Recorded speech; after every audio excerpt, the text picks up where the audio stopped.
nation's eyes when anger prowls for prey. I've heard good people draw their lines and call it holy rage, but the cross was never raised to bless the stones we throw. And if mercy leaves the house, there's something wrong down in the soul. Words ain't bullets, but they can hit the same. And once a heart turns cold enough, it forgets what grace is for. There's no room for hate in America tonight. No room in the home where the children need the light. No room in the heart where the Savior's supposed to stay. If Jesus owns the house, then hatred don't got no place. No room for hate. No room for hate. No room for hate. You can wave a flag above it, you can quote a verse or two, you can dress it up like justice till it almost sounds like truth. But outrage ain't righteous when it changes with the side. And you can't love your neighbor treating them like they're downrange. We're all image bearers, breath of God and dust. And you don't heal a broken land by teaching it not to trust. There's no room for hate in America tonight. No room in the home where the children need the light. No room in the heart where the Savior's supposed to stay. If Jesus owns the house, then hatred don't got no place. No room for hate. No room for hate. No room for hate. Drag it to the cross, lay it in the ground. Let the blood of Jesus turn the whole thing around. Truth can still be spoken, courage still can stand, but rage don't get to rule the soul of a faithful man. There's no room for hate in America tonight. No room in the home where the children need the light. No room in the heart where the Savior's supposed to stay. If Jesus owns the house, then hatred don't got no place. Let revival start where the anger breaks. Where the anger breaks. Let healing rise up where the hurt gives way. No room for hate. No room for hate. No room for hate. No room for hate. Not in Jesus' name. Oh, not in this house. Not in this heart. Not in His name. No room for hate.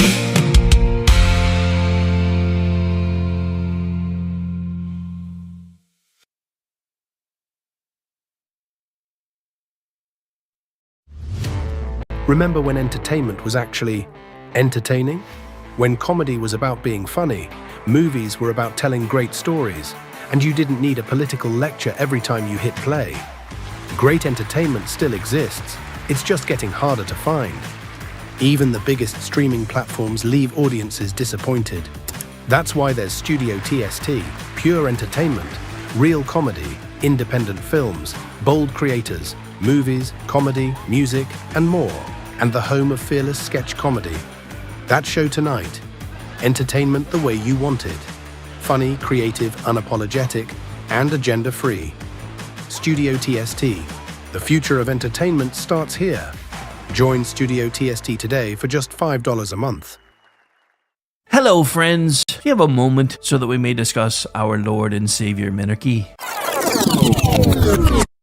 No, seriously, I'm just kidding. Hi, my name's Rick Robinson. I am the general manager of KLRNradio.com. We are probably the largest independent podcast network that you've never heard of. We have a little bit of everything, and by that, what I mean to tell you is we have news, pop culture, special events, conspiratainment, true crime, mental health shows, drama productions, and pretty much everything in between. So if you're looking for a new podcast home to grab a little bit of everything that you love all in one place, come check us out. You can find us on X under @KLRNradio. You can find us on our Rumble and our YouTube channels under the same names. You can also find us at KLRNradio.com and pretty much every podcast catcher known to man. So again, feel free to come check us out anytime you like at KLRNradio.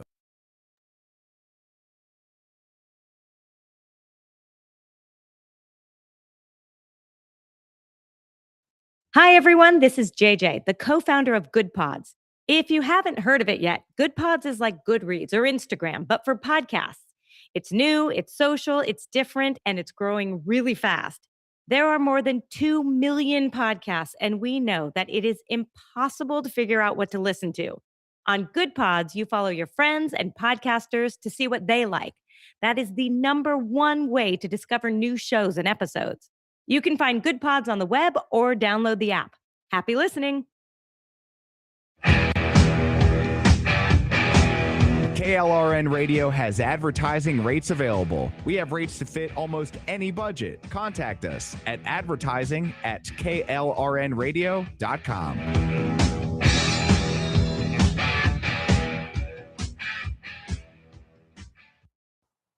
The following program contains coarse language and adult themes. Listener discretion is advised.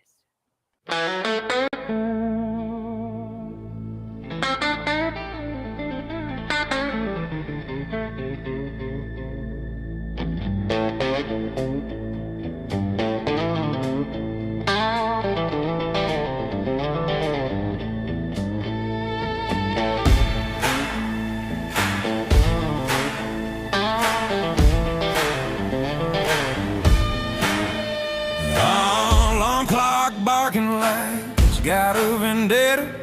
Coffee tastes like bad decisions I ain't made yet. Boss man talking about we got her, and that means me, brother. Afraid I got a terminal case of the I don't want us. Mind checked out, heart ain't in the building. That second hand's crawling like it hates my guts. The man treating rich like it's a sin. Even God took a beat. So, suck it. Thank God it's Friday, punching out loud. Hands in the air, middle finger to 9 to 5. Bill's still waiting, but tonight I don't care. Cold beer sermon and a bar stool prayer. Take this job and shove it, I quit. Till Monday. Cause tonight I'm free. Yeah, work and wait. It ain't owning me. So raise them up high. Let the whistle blow. Thank God it's Friday. That's all I know.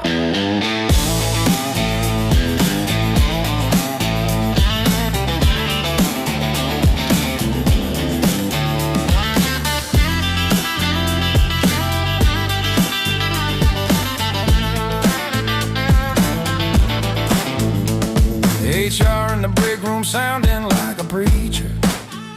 Talking about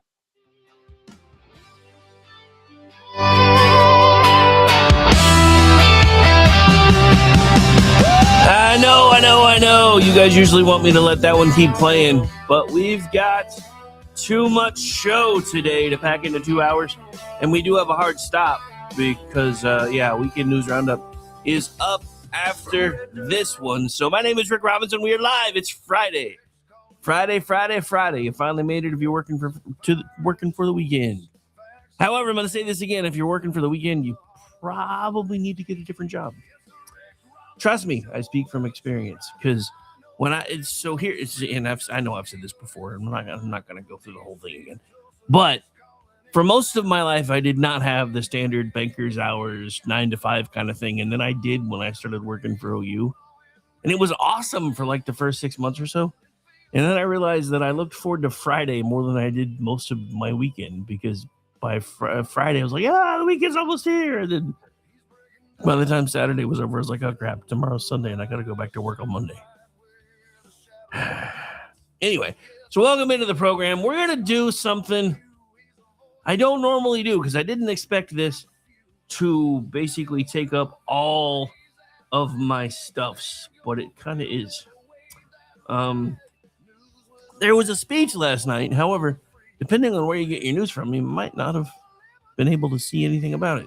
Anyway, so again, my name is Rick Robinson. We're live. It's Friday, and we are going to be talking about the Trump speech, which happened at, I believe it was around 9 Eastern last night. I know I was working, so I kept waiting for transcripts to drop, and it took forever.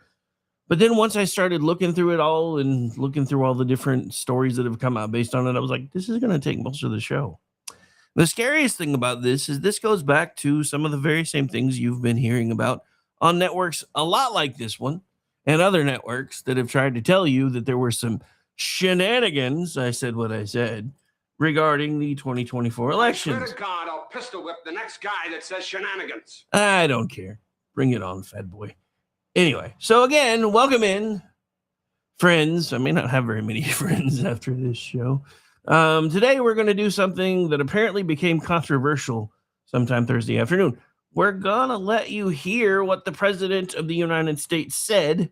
Then we're going to look at the documentation he says supports what he claims. And then we're going to separate what those documents establish from what they merely allege and what they still leave unanswered.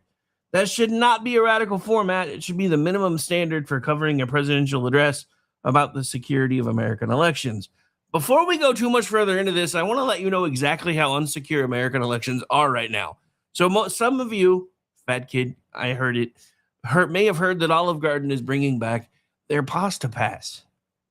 Have you looked at the fine print on what is required to be able to use your Pasta Pass that you pay for at Olive Garden? One, it has to be the person using the pass, the name has to match on the pass, and they have to be able to show proof of ID that their name matches on the pass to be able to get pasta that you have paid for the right to be able to purchase.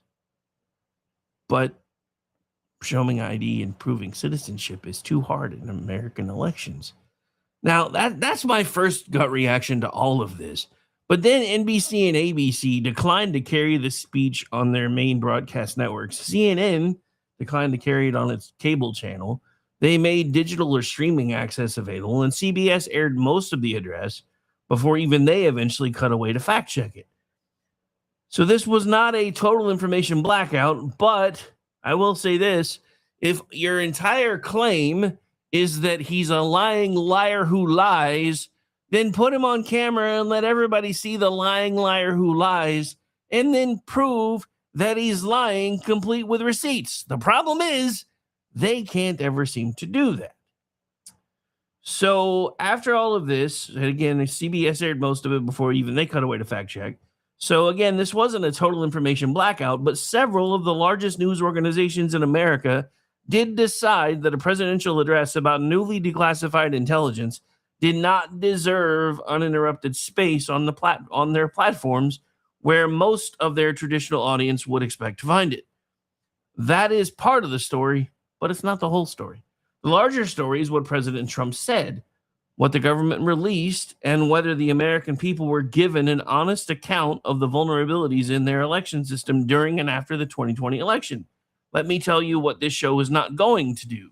We're not going to take the existence of vulnerability and automatically declare that an election result was changed.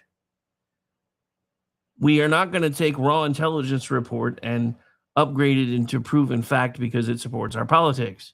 We're not going to turn away a suspicious voter registration application and take that into a counted ballot. And we're not going to pretend that the phrase most secure election in history answered every legitimate question people had. Two things can be true at once.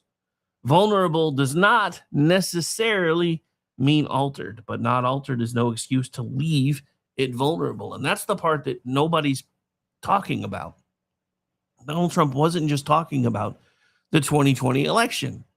Yes, even most of the Republicans now today are like, can we just stop talking about this? It's over. We know what happened, and a lot of us do. We've been in trouble for trying to tell you what happened. We've been demonetized. We've been deboosted. At some point, we've even been thrown into what I now call Camp X-Ray since they renamed Twitter to X. And now, one of our biggest audio backbones no longer even auto shares to X, but they still share to Blue Sky. So you can't tell me that there isn't a bent going on here, ladies and gentlemen. You cannot tell me that anymore. But the thing about it is, even if not being altered doesn't necessarily mean that the election was completely compromised, the fact that there is even a shadow of a doubt should scare every single American. When is the last time you saw an election anywhere and didn't think of Iraq and the purple-fingered people? Because remember, that was the joking standard back in the day. Saddam Hussein was reelected with 99% of the vote, and all they had to do was put their thumbprint on a card with his name on it.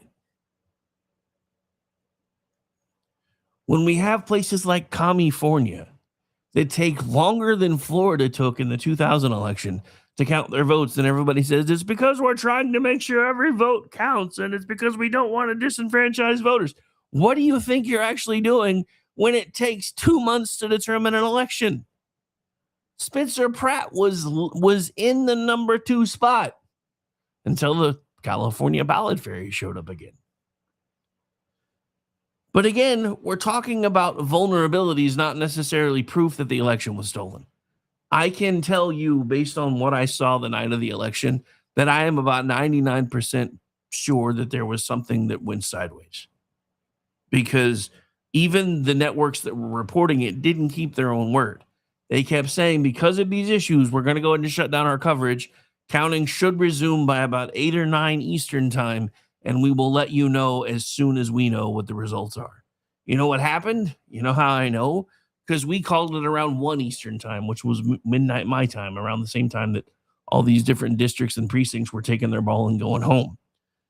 And then I had to get up at 4 a.m. to start prepping for the morning show. And while I was asleep for that whole 4 hours-ish, Joe Biden somehow pulled into the lead. Not by just a little bit, but by a lot in a lot of different places. So what I want you to keep in your head today for the next 2 hours is this. This should have been a serious election security conversation. But instead, the left has made it into propaganda palooza. So I've got a lot of different clips we're going to be playing from the president today because I want you to hear it in his words. I'm not necessarily going to be playing them in any particular order, and some of my noted scripts aren't necessarily, or my notes in my little scripted portions that I have are not necessarily going to match up with what he's talking about because it got to be a pain and really confusing because I was pulling from multiple sources. But we're still going to play all of these so you guys can hear it, and I'm going to start with the first one that I pulled, which is way down here somewhere. So hang on, because there were a lot of them. So hang on. And these are not very long clips, so we're just going to take a second, play them, talk about them a bit, and then keep going. So hang on. I was ill-prepared for this portion of the program, not really sure why. Probably because I was up late playing on BZ's show last night. That's my story, and I'm sticking to it. That's my story, and I'm sticking to it. Okay, I think that's the one I'm looking for. I think. I also have too many tabs open, and half the time I can't remember which tabs are what. So, but I think that's the one I'm looking for. I think. And if not, we'll find it. Let's see. Yep, that was the one I was looking for. All right, so here's the first clip. Documents cover 5. Maybe. I think I still have the site muted from when I was reading things last night. Okay. Me trying to produce my own show, take two. Documents cover 5 major areas of concern. First, they show that over a period of years, starting during the 2020 election cycle, the People's Republic of China carried out what is believed to be the largest compromise of election data in history, resulting in China's illicit acquisition of 220 million U.S. voter files. That information includes names, addresses, phone numbers, political party preferences, and other sensitive data that would be needed to register to vote and engage in other nefarious activities, which is exactly what was happening. This data loss presents an unprecedented election security nightmare. The intelligence even shows that China assigned a data exploitation unit specifically to this new project. Documents cover 5 major areas. I know we have rules, so I'm going to do that again because, we talked about China. China is asshole. Okay, so look, here's the thing. Look, and again, I am no dyed in the wool kind of naive person. I understand that America has interfered in elections before. We do it all the time. So I don't have any issues technically with other countries trying to see if they can get their way here. What I have an issue with is us finding out 6 years later that China was bigly involved in trying to sway our election because they wanted Joe Biden to win and Donald Trump to lose. I wonder why that was. But now, I mean, let's look at this, and I don't even know how much of my notes I'm going to stick to today because there's just so much to talk about. And I don't know how much I'm going to be able to stay on script on it because this is all stuff that I've talked about before. We talked about this before. Look, I talked about this on BZ's show last night. Why do election certification people use words like chain of custody when they don't mean anything? You know what happens if you're in a court of law and something winds up violating or doesn't follow chain of custody? It gets tossed out. It typically becomes fruit of the poison tree, because you don't know who did what with it, and you can't verify whether anything was done to it or not. However, we do know, thanks to previous stories, that at least 315,000 ballots did not follow Georgia's chain of custody protocols, and they still counted them anyway. This is my problem. This is not a small thing we're talking about. Joe Biden barely won the state of Georgia. Raphael Warnock barely won his Senate race in the state of Georgia. How much of a difference would it have made if 315,000 ballots were, well, since we can't verify the chain of custody of these things, I'm sorry, they don't get to be counted. And if you don't like the fact that they don't get to be counted, maybe next time come vote in person day of. Look, this is where I'm going to break ranks with a lot of my Republican friends, because I'm not a Republican, but I am a conservative. I used to call myself a libservative and conservatarian, and then I realized libertarians are retarded. So I don't really know what I want to call myself anymore. I just know this. As far as I'm concerned, there should be mail-in voting only and under very specific circumstances. If you are unable to get out of bed, if you can't go stand in line for a medical reason, you should be eligible for a mail-in ballot. If you are in the military, you should be eligible for a mail-in ballot. That's it. Other than that, make Election Day a federal holiday. It's not like we don't already have a million of them anyway. And make everybody come vote in person. Make them prove that they're a citizen before when they register to vote and to determine what party they're going to be part of. Then give them a voter ID. And I said give. If we're going to bail out corporations, we might as well at least make it possible for people to get identification so that we know for sure that they are who they say they are when they vote. We require ID for everything anymore. Why the hell does it cost so much to get an ID? The problem with that is that, again, is a state issue or a local issue. It is not a federal issue. But if we're going to require federal voter identification, then there should be a fund that pays for federal voter identification. that shows, yes, this person is a verified citizen. This is where they live. Their address has been verified. This is where they're allowed to vote. If you see them anywhere else, show them where to go. None of this should be this hard. The problem that I have today is here we are now 6 years after the fact, realizing or finally being told what a lot of us already knew, that we don't have secure elections, that we haven't had secure elections in years. There probably hasn't actually been a secure election for the entire time I've been alive, if not longer, because let's face it, and I've said this before, the problem with American elections is cheating has always been a feature, not a bug. The problem is everybody wants to pretend nobody cheats. You know how I know everybody cheats? Look at what's coming out with the fraud in this country. You know how I know there's huge fraud issues in this country? I live just south of a town of 675 people. There was a story that just broke earlier this week that in the last 4 years, they finally completed an audit.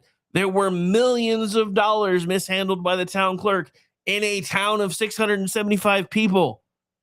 Millions, as in at least a 1 or a 2 with 6 zeros after it. In a town of 675 people. Cheating is a feature, not a bug.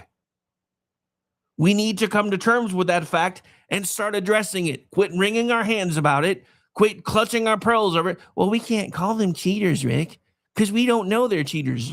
We're 99% sure they are. Ballot stuffing used to be a sport in this country.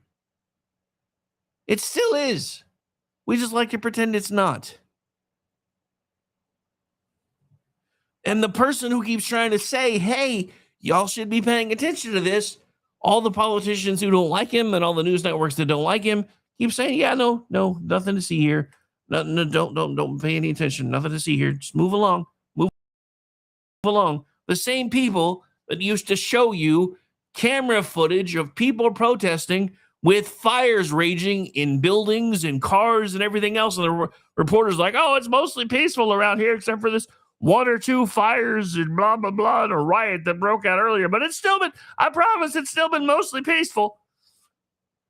How retarded do we have to be before we realize these people are lying to us?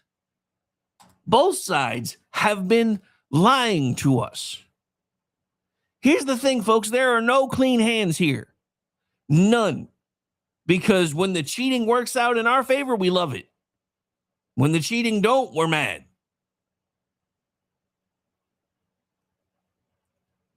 I know, I'm being way too honest today. People are like, what the hell, man? Why are you trashing us too? Because sometimes we deserve it. I've said this before. COVID woke a lot of people up. I woke up earlier than most because I watched a business crumble that I spent over a decade trying to build. And it crumbled before the guy was even sworn in because everybody that had any business acumen knew exactly how bad Barack Obama was going to be for the American business community. I knew it. It's why I couldn't vote for him. I had people that were calling me a racist. You just don't want to vote for him because he's black. Up until 5 minutes ago, he was telling everybody he was white. Up until 5 minutes ago, his name was Barry. Not Barack. Barry. He was the one who leaned in. He was the one who put emphasis on the middle name every time he was giving a speech. I am Barack Hussein Obama. You were Barry Soetoro 5 minutes ago. Where the hell did Barack Hussein Obama come from? Where did that come from? Anyway, next Trump clip, because I'm going to be here all day if I don't keep these rolling. Compounding the travesty, the second set of documents we are releasing reveals that members of the deep state, very, very famous group of people, many cases, in our intelligence agency work to actively suppress and downplay information about the extent of China's sinister election meddling, covering it up from both the president and the American people like nobody thought was possible. U.S. spy agencies began learning about the compromise of voter registration files in 2020 when they discovered that tens of millions of voter data, think of that, tens of millions of voters' data in 18 states have been bought, stolen, or hacked by China. Yet those responsible for sounding the alarm instead kept the information secret and hidden. They did not disclose to me as president or to anyone else, and to the best of our knowledge, they did not inform Congress. In fact, all they kept saying is, this is the most secure election in the history of our country, a standard, very pat line that was divvied out to say. The cover-up of this colossal security breach is even more disturbing in light of the additional information showing that China engaged in other election-related activities to undermine my first administration and our 2020 campaign. They did not want, and they just didn't want it. They fought like hell not to have it, Donald Trump, to win, and for good reason.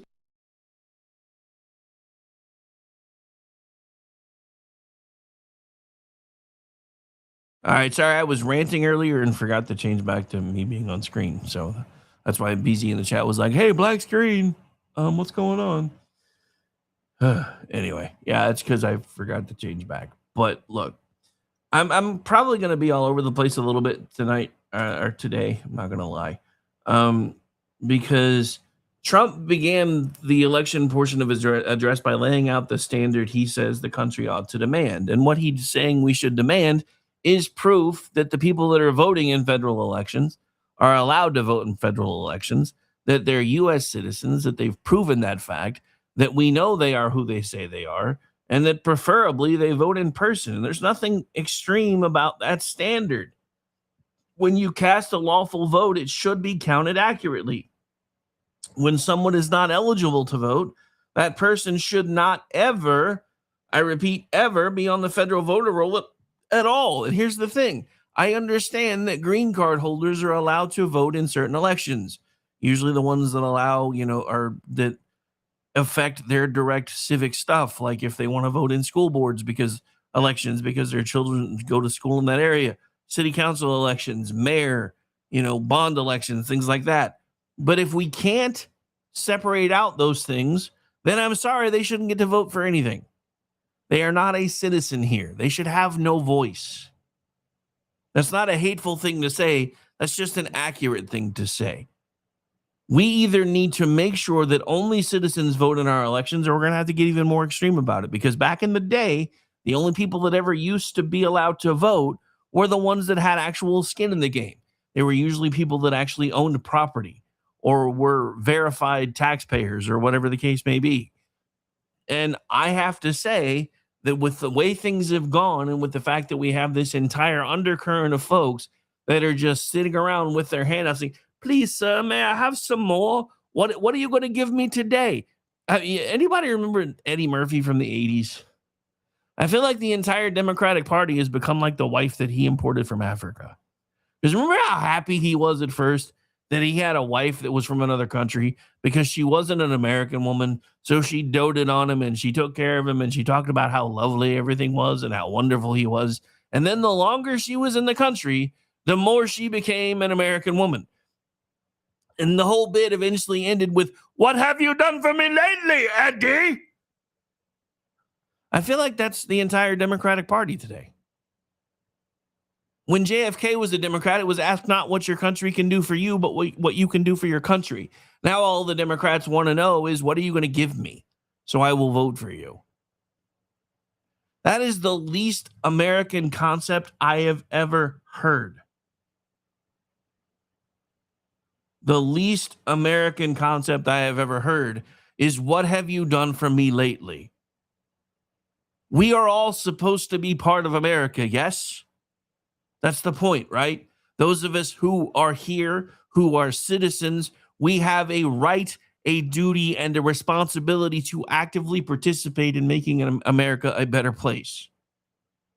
Not with making America a communist shithole, not with making America the new Islamic Republic of America, because hell with that noise. No, we have a responsibility, a duty to make sure that the people that are around us are taken care of to the best of our ability, not waiting for the government to do it, not demanding the government do it, but you do it, especially as a Christian. That is one of your God-given responsibilities.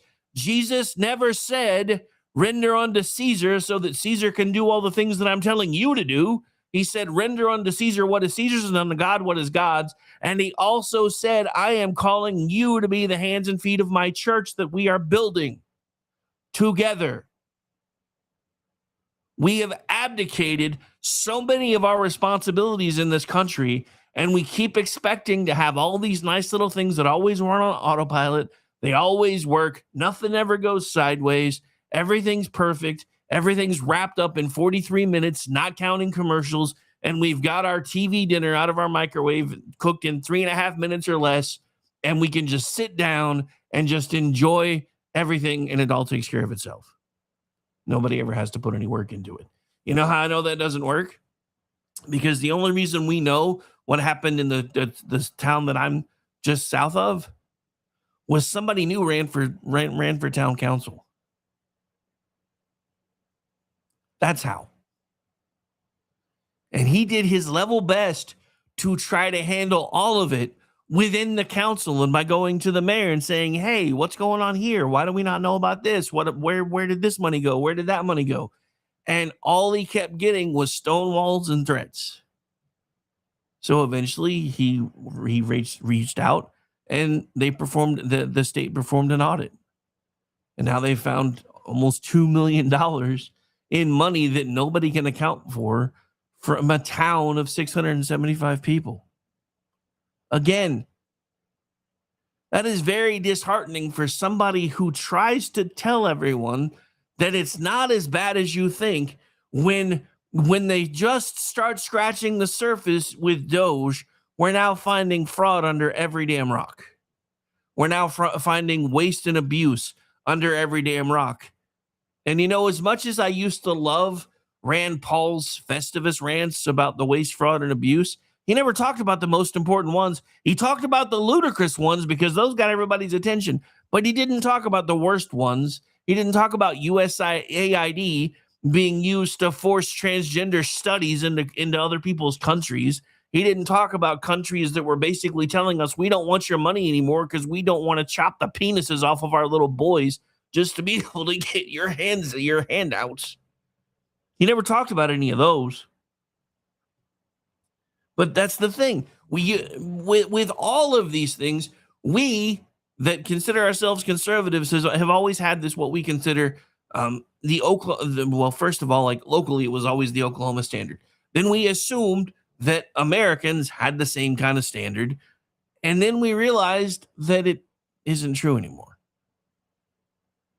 So yeah, half the country doesn't care that our elections aren't secure. Half the country prefers our elections not be secure. And you know how we know?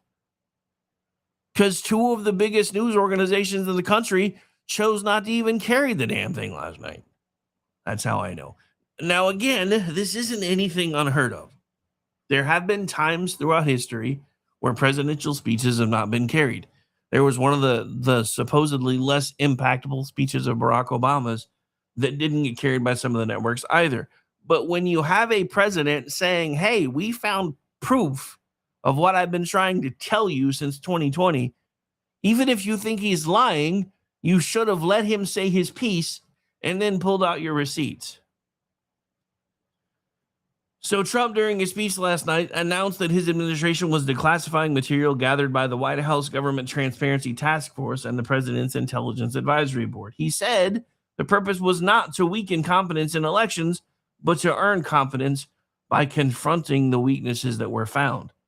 That is the correct principle. Confidence cannot be ordered, it has to be earned.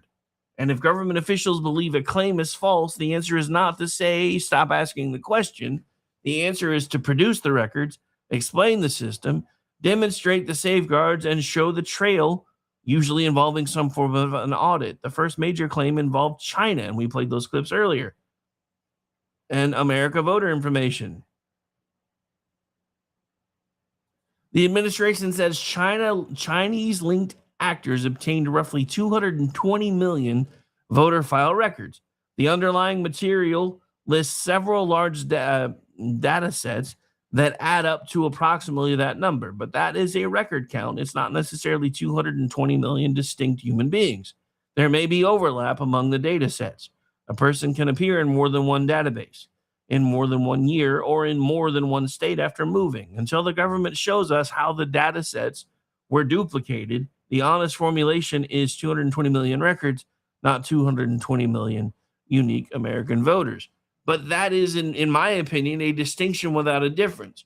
We're saying it because I legally have to put it that way. But what I'm saying is this: even if you cut that number in half, assume that 50% of that number was duplication, that's still 110 million Americans, potentially, even if you take into account a 50% duplication rate, which is statistically improbable to begin with. Me qualifying those numbers and telling you why it is that they shouldn't be looked at as 220 million unique American voters doesn't make the allegation harmless. Voter registration data can contain names, addresses, dates of birth, phone numbers, party affiliation, voter history, identifying numbers, and other information that can be used for targeting, influence, identity fraud, or social engineering. Some voter information is publicly attainable under state law. Some is restricted. The security questions depend on which fields were obtained from which system, by what method, and whether the collection included protected data rather than information already commercially or publicly available. Now, in one of the other clips we've played, Trump discussed which exact databases were compromised. But Trump was addressing this, raised several different questions. Which exact databases were compromised? Were they bought from brokers, scraped from public records, stolen from election systems, or hacked from vendors? Which 18 states were involved? What fields were included? How many unique people were affected? What did federal agencies first know, and when did they know it? Which state election officials were notified? What remediation followed? These are not partisan questions. Those are incident response questions. If a foreign adversary obtained enormous collection of American voter data, and it seems that they have, the public deserves an after-action report. The affected states deserve precise notifications. Congress deserves to know what the intelligence community knew and when it knew what it knew. And voters deserve more than a slogan that fits on a bumper sticker or "This was the most secure election in American history." This is where the speech moves from a foreign activity to the conduct of our own government. In one of the other clips, Trump alleged that members of the intelligence community suppressed or downplayed information about China's election-related activity. That is a very grave accusation. We talked about this on BZ's show last night. This is one of the reasons why I think after the 4-year break, Trump came back in, and one of the first things he tried to do was get rid of tenured government employees. Because he realized what was happening. The government has its own version of the E4 mafia. And he knew there were people that were considered untouchable in a lot of these organizations that he was technically supposed to have control of as the executive. What makes what's happening right now and what we're learning right now even more scary is if you start connecting the dots, and then we're going to have to take a break because I'm long. But if you start connecting the dots, here's the problem. If you look at what the DSA platform wants to do, if they ever do manage to secure enough people to be able to do it, then the executive branch isn't going to control anything anymore. There won't even technically be an executive branch anymore. Because, and you know what they want to do? This is how I can tell you, you know how I know the Democratic Socialists are actually just commies? Because they want to fundamentally transform America. They don't want a strong, independent, and co-equal branch of government called the Supreme Court. They want it removed and replaced with something else. They want to dissolve the Senate and expand the House to form a unicameral body of legislators that are expanded in number, and they're the ones who decide who become the judges, and they're the ones who decide who becomes whatever we're going to call the president in that instance. This is the problem when you can't trust your election results. We don't know if the people that are winning in these deep blue cities and deep blue states are actually the people that people are voting for, or if somebody's fudging the numbers behind the scenes. All right. I told you guys it was going to be a long show today with a lot of data points, and I would apologize for that, but there's lots to get to. Because I have gone long, we're going to go and get the longest break of the show out of the way now, and I'll probably trim most of the rest of the breaks. May even get rid of one other than long enough to grab a sip. But we are going to do our military tribute. We're back on YouTube, so I'm not trying to get a copyright strike, so we're going to use the one we wrote. We'll be right back.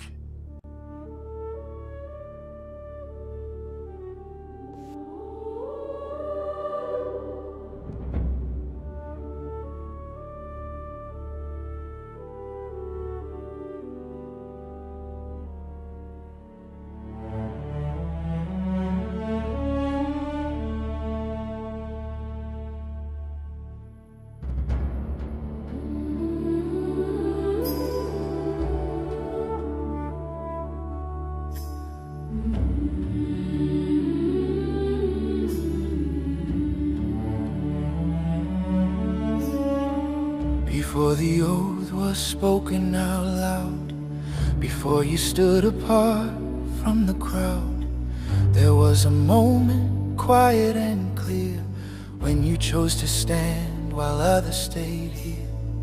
You raised your hand with a steady resolve, knowing some nights don't end when the mission's done.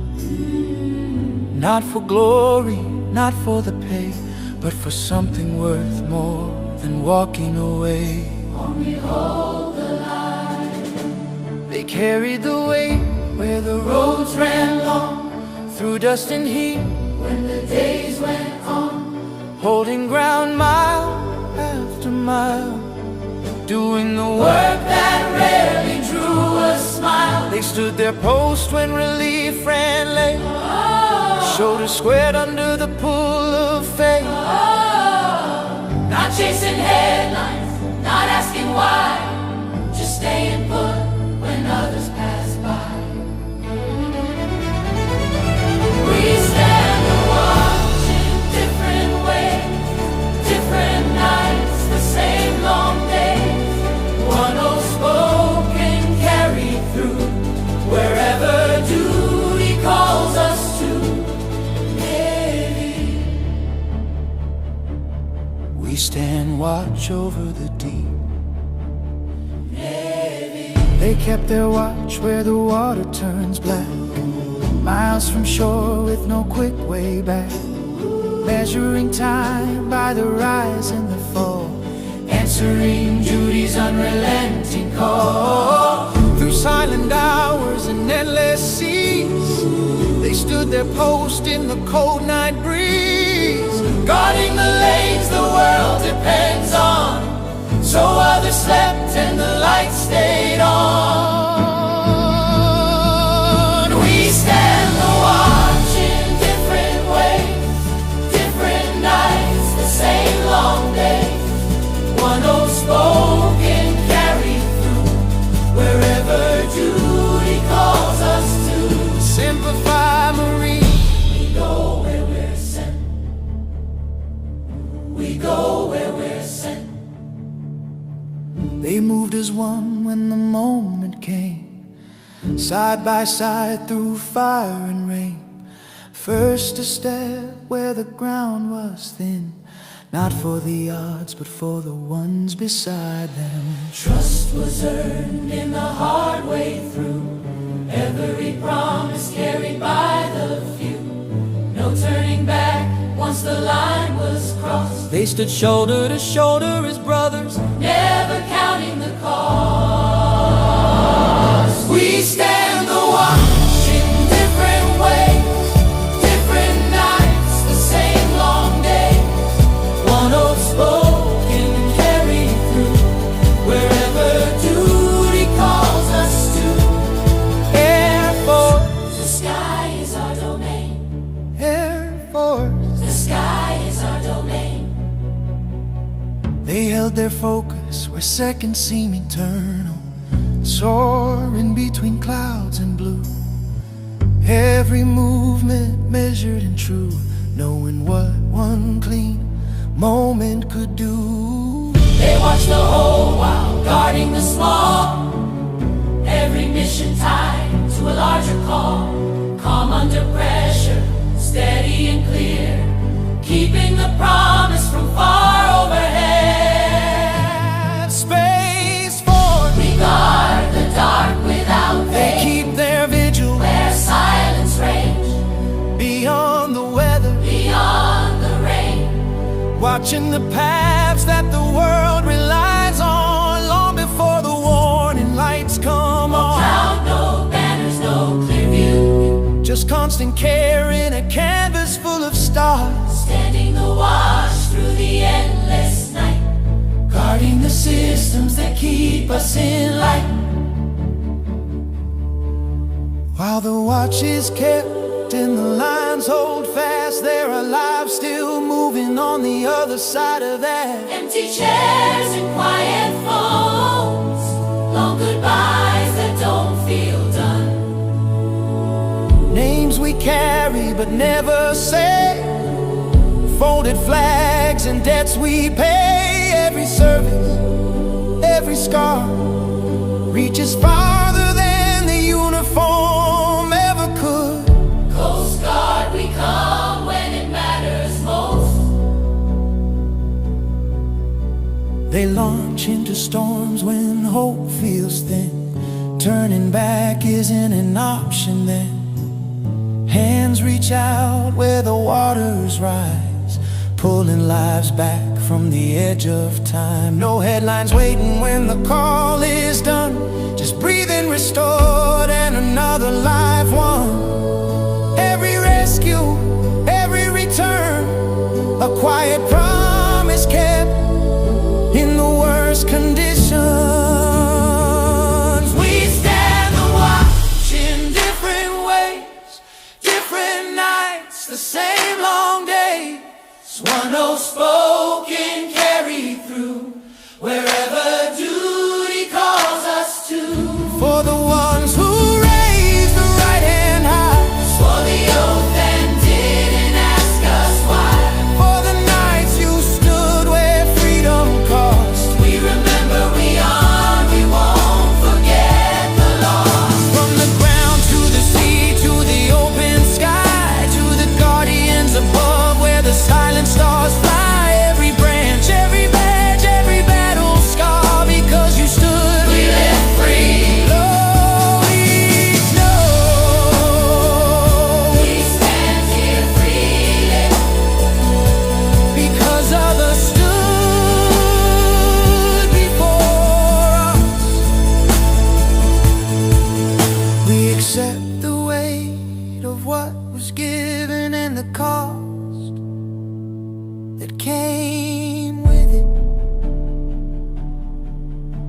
We promise to remember those who serve, those who stand watch still, and those who never came home.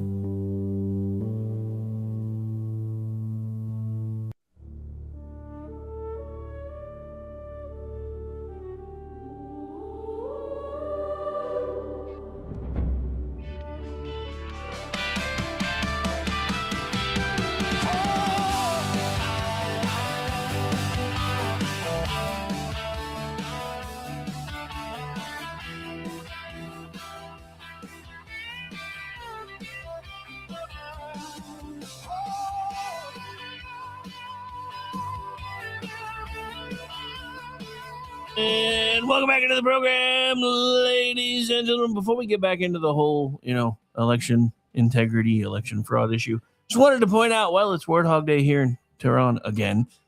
I think Trump might finally be understanding that you can't reason with these people. I think. But every time I try to give him a modicum of credit, he usually proves me wrong. So I've been trying not to say anything. But this was inspired by the 5 yesterday, because I believe it was Kennedy who was on as one of the guests who was filling in for folks that have been off. I know Greg's been off for a while because he's got jury duty. Booster seat and all. I don't even know how he's seeing over the jury box. Sorry, short jokes. Short jokes and Greg are kind of like peanut butter and chocolate. They just kind of go together. But yeah, so Kennedy on the 5 yesterday basically made a Groundhog Day joke about Iran, and I was like, okay, I can make a meme out of that. Because the first thing I thought of was an A10 Warthog, and I was like, hey, I can do the whole It's Warthog Day again in Tehran. However, it's also Infrastructure Day, or Infrastructure Week, I suppose, in Iran, because we are actually starting to hit some of those pesky bridges. Apparently, we've completely isolated one of the port towns that is used to support the Strait of Hormuz, because we've blown up all the bridges leading into said town. So I don't know. Is Trump finally figuring out that these are people you can't negotiate with? I guess only time will tell. All right, so welcome back into the program. I know we're all over the place today, and I technically have to take another break again in a minute to try to stay at least somewhat on track. I think I have what? Like 3 minutes. 2 minutes. You know what? We might as well just do that now. I'm not gonna do the whole thing though, so I'm gonna do some trimming. So we're just gonna do like the normal commercials instead of the music stuff because I just played a really long song. But let's get that break out of the way. Then we'll come back and try to get into this in earnest. The good news is whatever I don't get to today, Weekend News Roundup is coming up right after me. So far, I know that BZ and Amy have both confirmed. I haven't heard from Brad yet.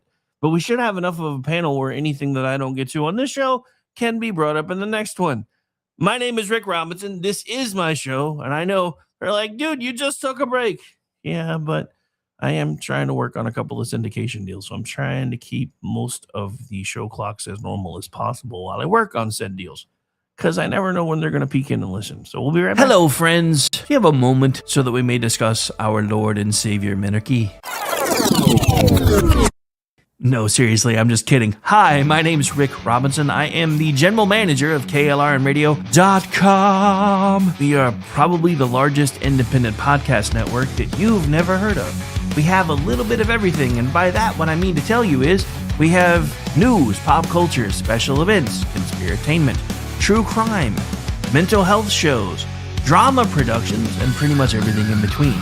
So if you're looking for a new podcast home to grab a little bit of everything that you love all in one place, come check us out. You can find us on X under @KLRNradio. You can find us on our Rumble and our YouTube channels under the same names. You can also find us at KLRNradio.com and pretty much every podcast catcher known to man. So again, feel free to come check us out anytime you like at KLRNradio. Remember when entertainment was actually entertaining? When comedy was about being funny, movies were about telling great stories, and you didn't need a political lecture every time you hit play. Great entertainment still exists, it's just getting harder to find. Even the biggest streaming platforms leave audiences disappointed. That's why there's Studio TST, pure entertainment, real comedy, independent films, bold creators, movies, comedy, music, and more, and the home of fearless sketch comedy. That show tonight, entertainment the way you want it. Funny, creative, unapologetic, and agenda-free. Studio TST, the future of entertainment starts here. Join Studio TST today for just $5 a month. Not to be a backseat driver, but can you say for sure you got the best monthly payment possible on your auto loan? Could it be that you might have gotten a better deal by shopping the loan at a few places and have a lower car payment? Next time, before you go car shopping, visit Communication Federal Credit Union first. Our auto loan experts will find you a perfect loan and get you the lowest monthly payment we can. Communication Federal, your auto loan experts. Restrictions apply. Federally insured by NCUA. In uncertain times, we could use someone to lean on. Blue Cross and Blue Shield of Oklahoma will stand by you with plan options to fit your budget. If you've recently lost your job, had a baby, or moved, you can still get the healthcare coverage you and your family need. Financial help may be available for those who qualify. Call 855-452-BLUE or visit hereforyouok.com to see if you're eligible to enroll. Blue Cross and Blue Shield of Oklahoma, a division of Healthcare Service Corporation, a mutual legal reserve company. You are listening to KLRN Radio, where liberty and reason still reign. Hi, everyone. This is JJ, the co-founder of Good Pods. If you haven't heard of it yet, Good Pods is like Goodreads or Instagram, but for podcasts. It's new, it's social, it's different, and it's growing really fast. There are more than 2 million podcasts, and we know that it is impossible to figure out what to listen to. On Good Pods, you follow your friends and podcasters to see what they like. That is the number one way to discover new shows and episodes. You can find Good Pods on the web or download the app. Happy listening. KLRN Radio has advertising rates available. We have rates to fit almost any budget. Contact us at advertising@klrnradio.com.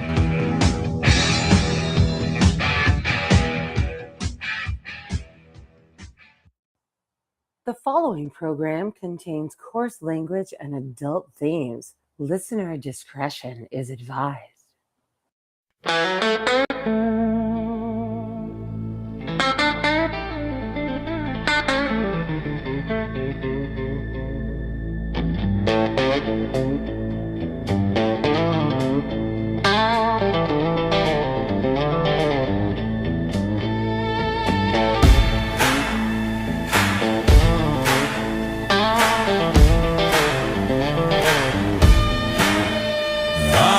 Alarm clock barking like it's got a vendetta.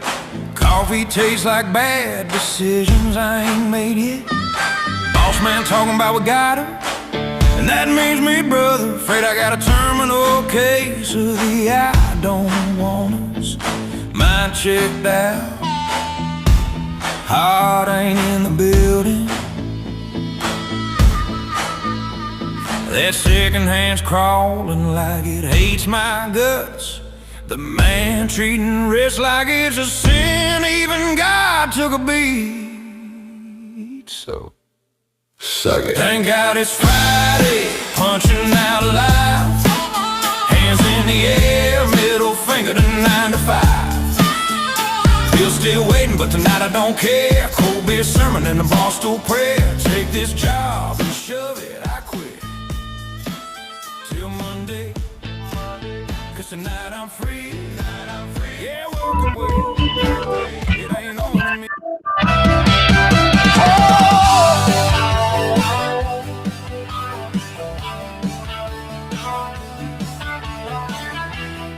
And welcome back in. Hour one already in the books, and we've barely scratched the surface of my notes. It's going to be one of those days again. Welcome back in. I'm Rick Robinson. This is KLRNradio.com. We do this thing every Monday, Wednesday, and Friday, usually at 1 p.m. Eastern-ish. Don't forget, coming up right after this, Weekend News Roundup with myself. Amy Curtis has already announced she will be joining. BZ from SHR Media will be joining. Will Brad Slager appear? Only time will tell. Welcome back into the program, ladies and gentlemen. We got the next clip in the clip train ready to go. We kind of talked about this one a little bit already, but I want you to hear it from him, and here we go. As the documents we are releasing show, CIA reporting explicitly stated, and I quote, in mid-2018, the Chinese Communist Party's policy was to leverage all domestic and foreign elements that were opposed to the U.S. president in an effort to reduce the U.S. president's votes and make him resign or prevent his re-election. Isn't that nice? Also, in mid-2018, China was working to influence the results of the U.S. midterm elections and later the results of the 2020 presidential election itself. Separately, in mid-2019, the Chinese government's strategy against the United States was focused on undermining domestic confidence in the U.S. president. They wanted to just make you sound like your president wasn't so hot, when actually your president has done a great job, and they did everything possible to do exactly that. Okay, Trump. President Trump, I don't criticize you often, but please don't Bob Dole anymore. Nobody wants you to Bob Dole. Bob Dole didn't even want to Bob Dole, but he still Bob Doled. Don't do that. Just stop. Yeah, I'm kind of glad I didn't get to watch this one live, because this one would have been a tough watch live. It really would. I don't know. I know that his public energy, his rally energy is so much different. And I know they've been telling him, hey, you can't yell like you do at the rallies, but that was a tough speech. That we've only played like half the clips I have. That was a tough speech, though. But the one thing that we can take from all of this is, unlike the Russia collusion hoax that was pushed so heavily in 2015, 2016, which was basically to cover for the Barack Obama, Hillary Clinton combined CIA FBI operation to try to derail first candidate Trump, then President-elect Trump, and then transitioning to President Trump. I know transitioning means something else completely different today. Not my fault. Just saying. I didn't make it mean what everybody uses it for today. But there was a concerted effort to derail first his campaign, then his election, then his certification, then his transition. All of those things happened. We know they happened. There's a paper trail. We can see it. We know it. Not allowed to talk about it because the second you do, everybody stops listening to you and they tell you you're full of crap. BZ and I talked about this last night. We are effectively now living in two different countries. There are those of us that can look at actual factual information, process it, and realize, hey, something's broken. Then there are other people who listen to the lamestream media, or as I call them, the zombie media, because they are brainless and only do and say what they are told, as he demonstrated last night, yet again with one of those clips where you can see that all of the local affiliates all around the country were all saying the same things with different town names. But the reason I call them the zombie media is because if you listen to them long enough, you become one. And that's exactly what's happening. We have half the country that only gets their news from certain sources, the proven sources, and that's all they believe. They don't critically think for themselves. Most people anymore don't even read past the headlines. You know how often I have even found in sources that I try to use for this show, how often I have found headlines that are enticing so people will click on them. And then the true intent of the story is buried 2, 3, 4 paragraphs in. And it's completely different than the headline. That is insane to me. Look, I understand that I am somebody that is trying to, I'm sorry, I can't even really say trying anymore because I do make a living as a purveyor of information. However, there are a few things, even as a capitalist, that I believe never should have been considered for-profit businesses. One is banks. Banks are about security. They shouldn't be about turning a profit. I know that's a hard sell. It really is. I get that. You know somewhere else that I think should be nonprofit? Medicine. I miss the days when you could call the town doctor in, and if somebody was sick, he would take care of you and he could leave with a dozen eggs and a chicken if that's what it took. Because the funniest thing about how our medical system works right now is finding out that the spouse of one of these silver spoon up his ass DSA socialist communist sons of bitches who has hundreds of thousands of dollars in the bank but is trying to tell you that he wants to be there for the working people, who wants Medicare for all, which makes it even funnier to me, is to realize that his wife, a psychologist or psychiatrist, I don't remember which, I think she's actually the one that can prescribe drugs, which is a psychiatrist, doesn't even take insurance. She's out of everyone's network. You have to pay cash to have her services. Interesting. Yes, it is a common practice in the news today called burying the lead. But again, you know, the funniest thing that I take away from all of this is realizing that the ballot fairy that we've all made fun of since 2020 probably sounded a lot like this. You've been here 4 hours, you go now. Because they have a Chinese accent.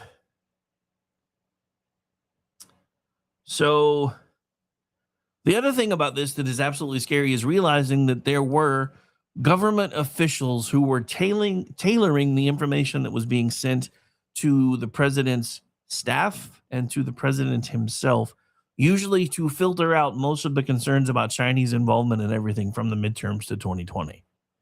This goes back to what I've talked about a little bit on BZ's show last night and earlier in the program. There were, and still are, an embedded group of folks within our governmental bureaucracy, pain in the ass, way too big and bloated bullshit system that are not allowed to be fired. And even if you try to fire them, you have to show some sort of a cause that meets with whatever they decide is a valid cause. And then you still have to give them so many days for them to try to torch everything on the way out of the building. That's how broken our government is. Look, I know a lot of folks, because I am a Christian and I have a lot of folks that listen to the show that are Christian. I know a lot of you get mad with my minarchy joke in our promo. First of all, it's a joke, not a dig. Don't take it so hard. I know that's going to hurt some people's feelings too, but I'm in a mood today. The other thing is this. I sincerely, and I mean this with every fiber of my being, would like us to get back to a government that is small enough that should the need arise, we can drown it, not in a bathtub, but in a baby bathtub. There is no reason for our government to be as big and as bloated and overfunded as it is today, especially now knowing how much of your money and my money has been stolen from us under the guise of fraud, under the guise of, it doesn't matter because it's government money. And that's the thing. This has been a common thing all throughout our history. There's always this push for businesses to land government contracts. Because if you can land a government contract, you're set. You are set. You are moving on up from the east side. Seriously. And it's always been that way. And that has been a common precept in this country, that if you can land a government contract, no matter what your business is, if you can land one of those, you are set. Because then you get to write your own check. Because everybody assumes our government is an ATM with unlimited funds. You know how I know it's true? Because that's how the left treats it. You know how I know that's true? Because that's how the right treats it. The only people that are worried about the bottom line and our national deficits and our debts and everything else seem to be the people that listen to the show. And at one point in time, Elon Musk and Donald Trump, and I'm not even sure they're on the same page with it anymore. We still have a lot of folks tracking down fraud. I've seen a few of the smaller fish getting brought up on charges for millions and millions and millions of dollars of fraud. Okay, so when do we start going after the bigger fish? What we're finding out from these election issues. When are we going to start bringing people up on charges for withholding information from an elected official? There has to be some sort of a criminal charge that can be brought up with that, you would think, considering the fact that it's borderline treason to not let the president know that China's meddling in our elections. Took us 6 years to find that out. Why in the hell in the information age would it take 6 years for us to find anything out? It used to take 20, 30 years for a conspiracy theory to be proven out. Now they can be proven out within 60 days. And that's with barely trying. But it takes us 6 years to realize that China, who is one of our adversaries, whether Nixon wanted us to think so or not, was meddling in our elections. So if officials change the presentation of China-related intelligence because the sourcing was weak, show us the source evaluation. If they believed another analytic line was stronger, show us the dissent. If they kept information from the president because it was politically inconvenient, identify who did it and hold them accountable. The released emails reveal a genuine internal intelligence dispute. They do not reveal a single unanimous finding that every official agreed was true and then collectively buried. That is an important legal distinction, and I'm going to have to say that a lot today. The documents appear to show a majority of mainline assessment and an alternative analysis. The alternative analysts wanted their view represented honestly rather than reduced to a straw man argument. That is what intelligence agencies are supposed to permit. Disagreement that survives the pressure to conform. The problem comes when disagreement is disguised, when policymakers are not told that a dissent exists in the first place, or when conclusions are shaped to serve a preferred political narrative.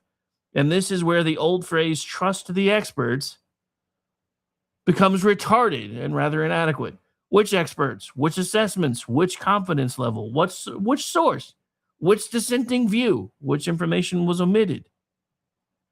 And an intelligence product is not scripture. It is a judgment assembled by human beings working with incomplete information, institutional pressure, and sometimes, and especially lately, political incentives. That does not mean every analyst is corrupt. It means oversight is not, nor has it ever been, optional. Trump also said CIA reporting described a Chinese government strategy aimed at weakening him politically. Remember a moment ago when we played the clip and he was Bob Doling? Yeah, that's the one. Using commercial relationships with large American corporations and seeking out journalists who had already written negatively about him. The released CIA note supports the existence of that reported strategy. It says China wanted Trump to lose his re-election bid, wanted to use bureaucracies, businesses, relationships to influence corporate leaders, and sought journalists who had reported negatively on Trump so they could be paid to write more negative coverage. But a reported strategy is not exactly the same thing as a completed transaction. To prove that an American journalist took Chinese government money, you need a name, a payment trail, a communication, an intermediary, a contract, or some other evidence connecting the plan to the act. The note, as released, didn't have any of that. So again, this isn't about a preponderance of evidence or proof beyond a reasonable doubt, but this is about making you understand that you can't not have reasonable doubt when you're seeing all of these different things. And we as human beings are allowed to think logically and connect dots for ourselves. I'm going to say this again. If Donald Trump had won his election in 2020, it would have been terrible. It would have been a disaster, especially because of what happened in the midterms. Now we have to wonder how many Chinese fingers were on scales in our midterms in 2018. How many Chinese fingers are going to be on scales in our midterms this year? Anybody? Bueller? Anybody? Bueller? Because we don't know. But you know what we know? There is an entire fifth column inside the Democratic Party that doesn't want to save democracy, which has been the Democratic Party's running line for the last 10 years. They want to reshape it. In the process of reshaping it, they've changed the meaning of the word because what they're actually going to do is destroy it. And people are voting for it. 100 Democrats voted against funding Israel just the other day. Not just in their continuing war efforts, but removing their funding for Iron Dome. That's not good. What's even worse for me is listening to the Vice President of the United States on the Joe Rogan Experience talking just as much trash about people within the Israeli administration. There is a time for that if it is true. During a time of conflict is not that time. And for all of the people that I have seen, both in YouTube chats and Facebook chats and X chats and other posts that have been filleting Iran and have been filleting Palestine, you need to get your heads examined, because here's the thing. Even if for some reason, some military person inside the hierarchy of Israel allowed October 7th to happen on purpose, which I'm not saying that they did or they didn't, but that's been one of the things that I have seen coming out over and over and over again. There's no way this didn't happen without the Israeli military knowing about it. Even if they did know about it, even if they suspected it, what would you think they would be able to do to stop it? And even if they suspected it, why is it okay that the other side actually did it? We're talking about people being raped and murdered at a concert, for God's sake. We went to war over people flying planes into a building. And people can't even agree in this country that that's how that happened or what it happened for. But we went to war over people flying planes into buildings. Per capita and population-wise, that was 10 times worse for Israel than our 9/11 was for us. And we have the gall to question why it is that they're tired of dealing with terrorists.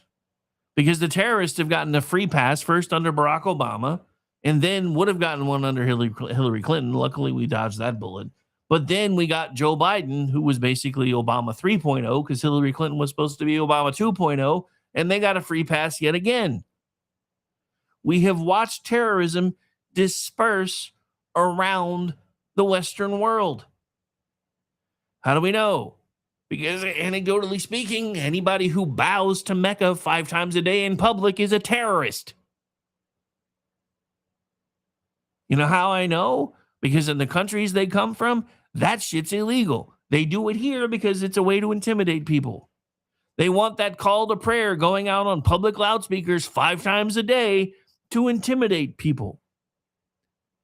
Even though in Islamic countries, praying in public the way they do in Londonistan and Dearbornistan and every other stan you can think of is illegal. But they're doing it to prove to you that they are dominating you, whether you want to be dominated or not. The Islamic philosophy of public prayer serves as the same practical idea of what Jesus meant when he said turn the other cheek. Turning the other cheek isn't about showing weakness. It's about forcing someone to treat you as an equal, because if you turn the other cheek, they can't slap you with their backhand anymore, which was common in that day and time. If they didn't see you as an equal and they slapped you, they would do it with the back of their hand. If you turn the other cheek, because of the concept of the time of, your other hand is used for not so good things, so you don't usually do anything with that one, they would have to slap you with the front of their hand. So it was about forcing them to recognize you as an equal and then see if they would still strike you. It wasn't about submission. It wasn't about weakness. It was about a passive-aggressive way of saying, I am your equal, and if you're going to strike me, you have to treat me like one. And 9 times out of 10, they wouldn't do it. But Islamists praying in public and bowing towards Mecca in public 5 times a day is the same thing. They are showing you that they are dominating you. They're showing you that your religion, your faith, whatever it may be, even if it's secular humanism, doesn't mean a damn thing to them. The only thing they care about is Islam. And at some point, if we keep importing these people, you're going to be given one option: submit or die. The problem that we have today, ladies and gentlemen, and the reason that I'm all over the place today is because we have all of this happening all at once at the same time. We have Islamic colonizers all over this country. We have Islamic colonizers all over the Western world. We have a president who up until 5 minutes ago honestly thought he could negotiate with these people. We have a vice president who's angry because Americans keep trying to say you can't negotiate with these people. Because you can't. Because in their world, if there's one of them left standing and you've hit them with everything you have and they're still there to yell Allahu Akbar, they have won. We have to come to terms with these things. We have to understand that our system is broken. But the idea of our system being broken and then it being reinvented into some sort of truly authoritarian situation, which is what the DSA wants, is not how we fix it. How we fix it is restoring American faith in our elections. That is all Donald Trump was talking about last night, was restoring American faith in elections so that we don't have our side lost, so obviously somebody cheated. You know what? If we can prove that only people that are supposed to be voting are voting, if we can prove that in the 21st century, it doesn't take us 16 weeks to count votes, then people would start trusting our elections again. And the first time you send somebody a notice that says, yes, we received your ballot, but we received it so far past election day that your vote wasn't allowed to be counted, I apologize. You know what will happen? They'll make sure their ballot gets turned in on time next time, or they won't vote at all. It's called treating people like adults. We don't do that anymore. We treat everyone as if they're children. Everyone. This is why we coddle Islamists. This is why up until 5 minutes ago, we were coddling leftists. Now we're watching communists take over the Democratic Party. Some of us have been trying to tell you this was coming for 17 years. You didn't want to hear it. You didn't care. Some of you still don't care. Some of you look at everything that I say, listen to everything that I say. It goes in one ear, goes out the other, and you just go on about your daily lives. And then you hear all these people talking about, well, we're going to do this to make sure that you're safer. We're going to do this to make sure that you're safer. And eventually what you've done is you've traded every bit of freedom that you ever had for just a modicum of security that you don't even really have in the first place, because eventually if these people get their way, there won't be a Defense Department anymore or a Department of War. I don't care which one you want to call it. They want to remove it. They don't even want it to exist anymore. That is one of the precepts of our original general government.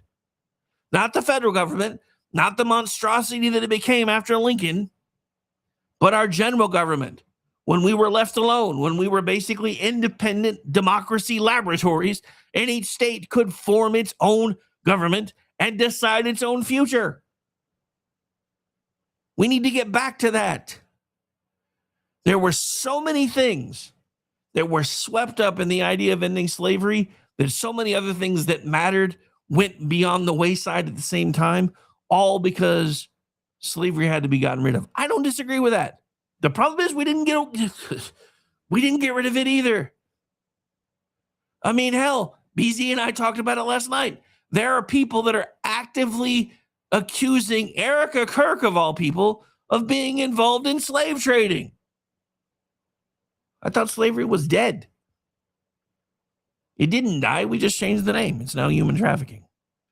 Do I believe Erica Kirk is involved in it? Hell no. But it's a thing. It exists. We know it exists. All we did was change the name. We went to war over that. Our ancestors put on different colored uniforms over that. One of the things that historically just flabbergasted me is when and I don't know why I never realized this before, because I've always been a huge fan of history, but it never occurred to me that people going to the academies in Annapolis and the academies at the academy at West Point, they were both training Union and Confederate soldiers and naval officers at the same time. That would not even be able to happen today. I'm honestly surprised it was able to happen back then, but that would for sure not happen today. There is no gentlemanly agreements anymore. Those went out the window with the 80s Democrats. And I've talked about that before too. Gentlemanly agreements, the reason we don't have them anymore, the reason we don't trust anybody anymore, the reason it became trust but verify was because the Democrats conned Ronald Reagan into saying, hey, let's just wipe the slate clean and then we'll help you fix this immigration mess. And he did, and then they didn't. All right, I've been more yelly than I expected. So we're going to take the final break of the show to give me a chance to take a sip of something. We'll be right back.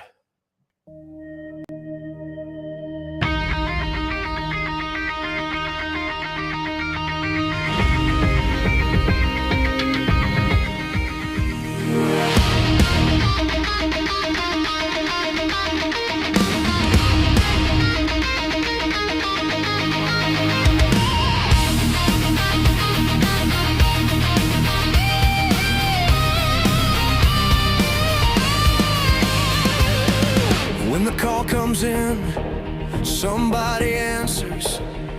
Day or night, they're already moving. Calm voices, fast hands, doing the work while the rest of the world freezes. From a headset to a truck, from a badge to a door, they don't stop to count the cost. They step in when it matters. It's not about being seen, it's about being there.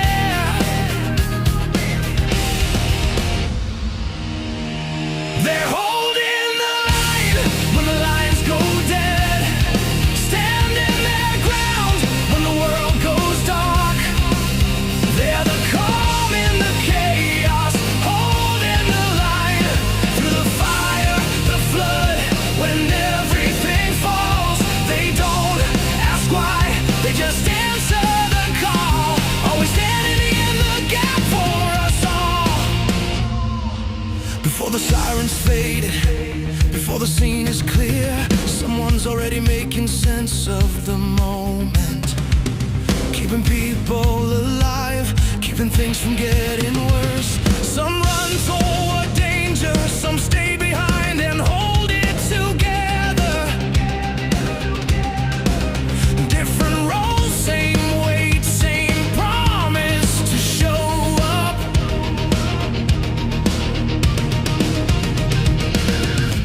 everything's on the line. They're already there. They're holding the line when the lines go dead. Standing their ground when the world goes dark. They're the calm in the chaos, holding the line through the fire, the flood, when everything falls. They don't ask why, they just answer the call. Always standing in the gap for us all. This is service, this is sacrifice, this is how lives are saved. No spotlight, no applause, just showing up again and again. They're holding the line when the world goes dark. When everything's breaking, they hold their ground. They're the calm in the chaos, holding the line. So we raise our voices for the ones who stand. Every voice, every badge, every helping hand. They don't ask why, they just answer the call. Always standing in the gap for us all. Always standing in the gap for us all. For those who run it, for those who hold steady, for those who stand in the gap.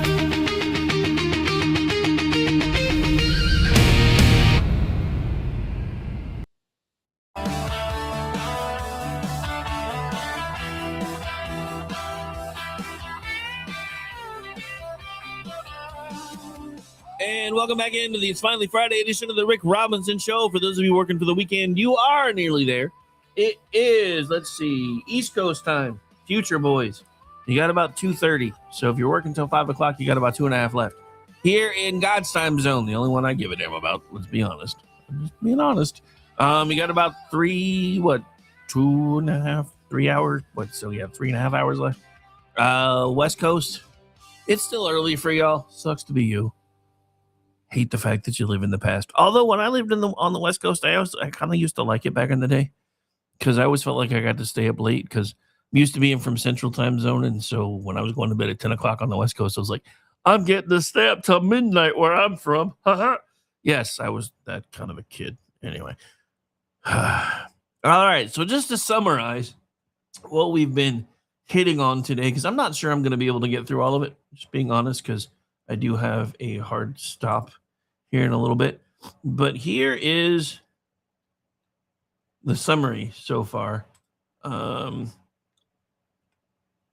Well, I asked it to summarize one thing and then it summarized something else. So let's do this instead. So this is from a town hall article that I just saw. So the Democrats' prosecution of Donald Trump between 2022 and 2024 constituted politically motivated lawfare and require accountability.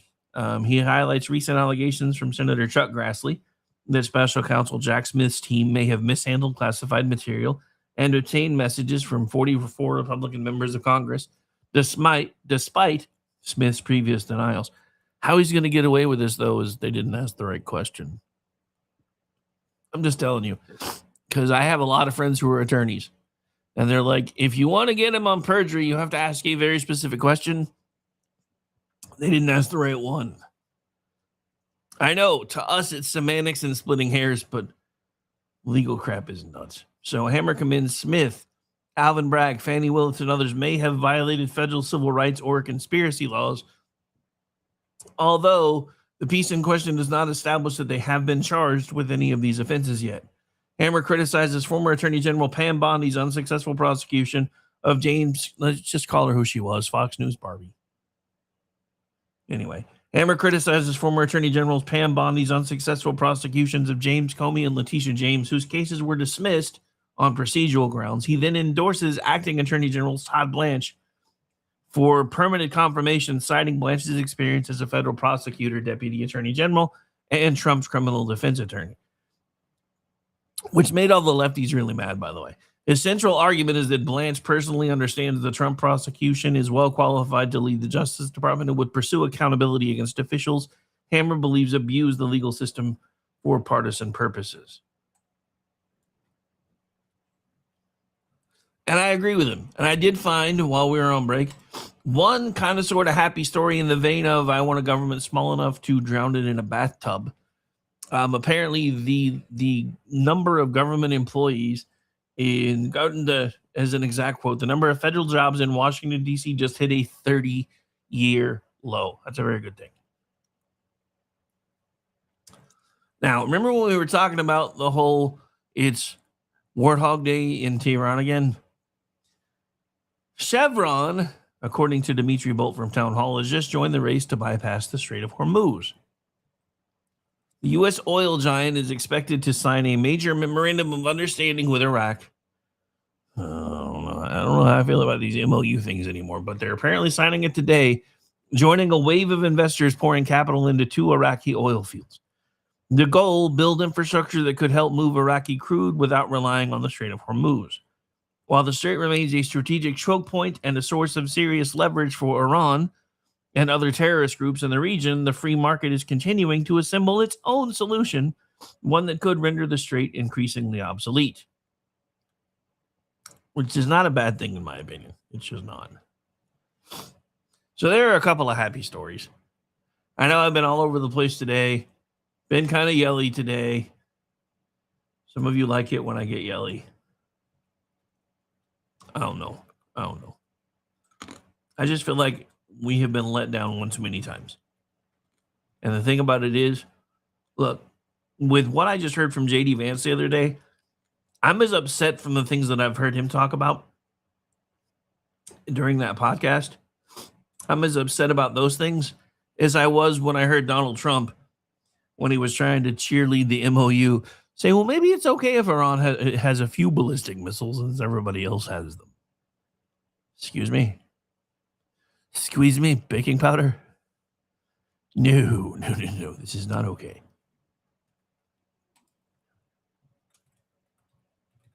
It's just not.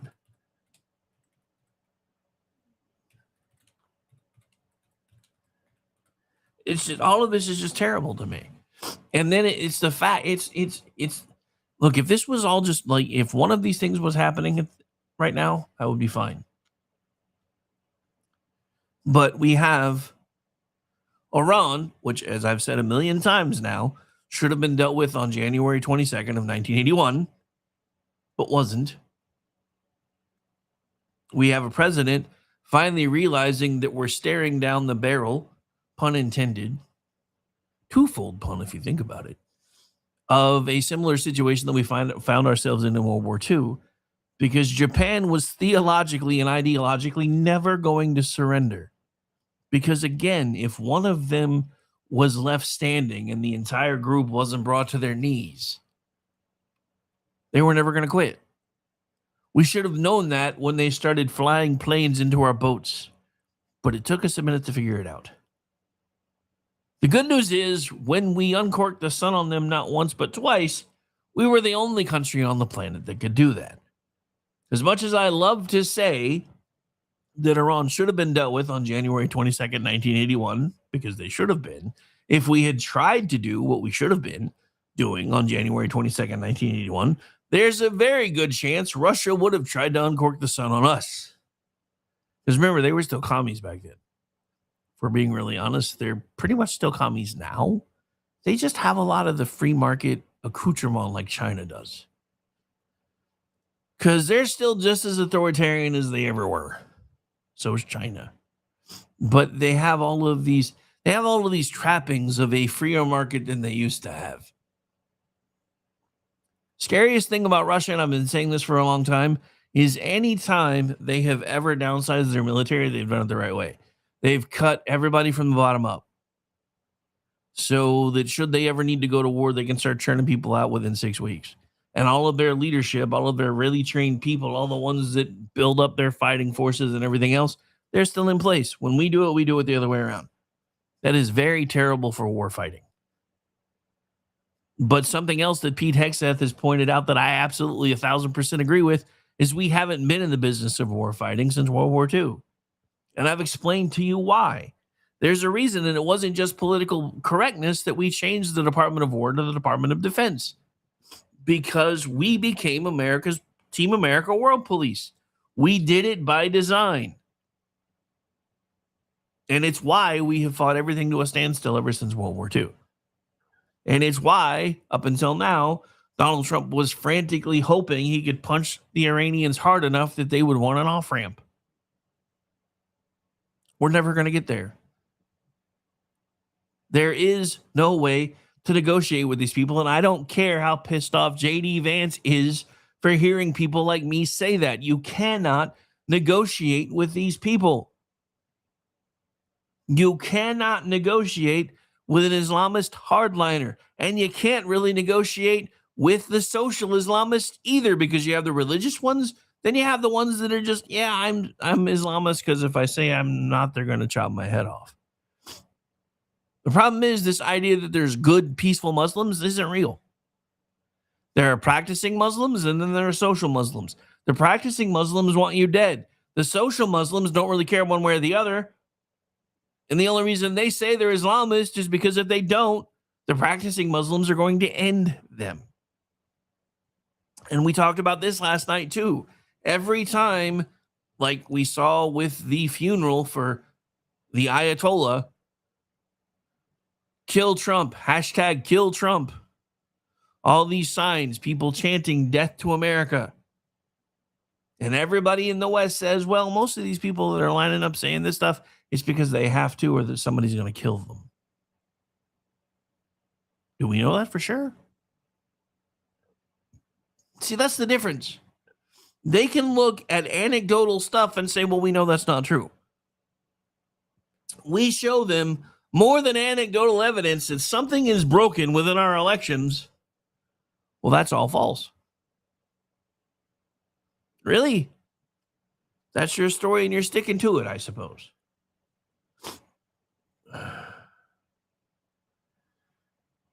So in hour one, we talked about a bunch of different things, and I'm going to try to get through as much of this as I can in the last few minutes.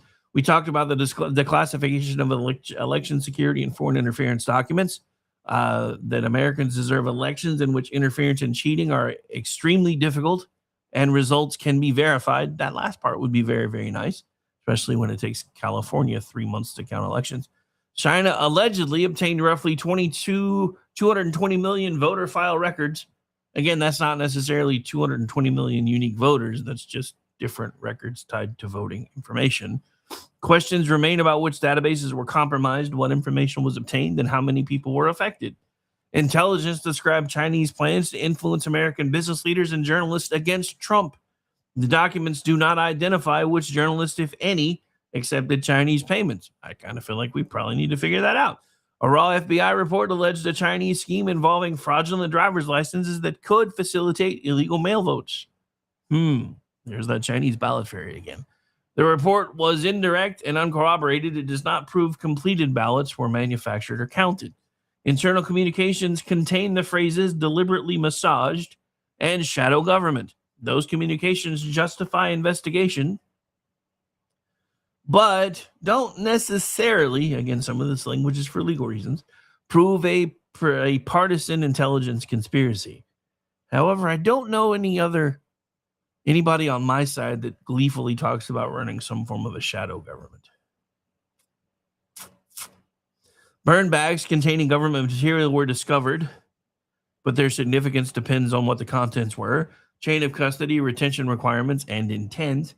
Those things were all things that were stashed during the Obama years.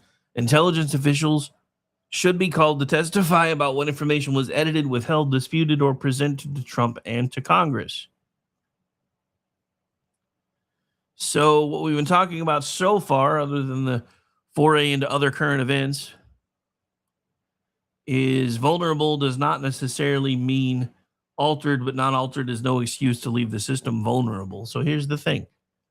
We're not saying that every election needs to be 1,000% perfect. We're saying we need to be able to trust our elections again. And we haven't been able to say that for a long time. Centralized voter databases, electronic poll books, election websites, and reporting systems may be more accessible than locally isolated tabulation equipment. We already know that too. An attack could disrupt reporting or display false preliminary results without changing certified totals. Coordinated manipulation sufficient to change a presidential result would be difficult and likely exposed by paper records and meaningful audits.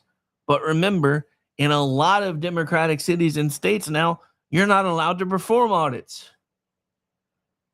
Somebody needs to ask why. Why are audits bad? Audits should be used to compare voter verifiable paper records with electronic totals. So they should be required, and they should not merely rerun the same electronic information. Something we haven't gotten into yet was the Muskegon investigation, which uncovered apparently fraudulent voter registration applications and troubling allegations about paid quotas. We haven't talked about it today, but we've talked about it on other shows. Michigan officials say the applicants were caught before Election Day and no related fraudulent ballots were counted. But can you trust what those Michigan officials are saying is another question that nobody's asking. The slow federal investigation and decision not to prosecute still deserve a very transparent, open, and plain English explanation. DHS says preliminary matching identified more than 250,000 potential non-citizen registration in 4 states. Trump actually, during his speech, cited a total of 278,000. I saw the Blazers reported 287,000. I'm assuming they transposed numbers. However, that's only in 4 states. Where's the rest of the data? The Save America Act would require documentary citizenship proof for federal registration and photo identification for voting. The reason this has become so asinine, and I talked about this on X before I launched the show, I saw a news story the other day that Olive Garden is bringing back their Pasta Pass. Have you guys looked at the fine print of what's required to use the Pasta Pass? So first you have to purchase it. Then when they give it to you, it has your name on it. To use it, it has to be you, which means you're the only one, the named person on it is the only one who can use it.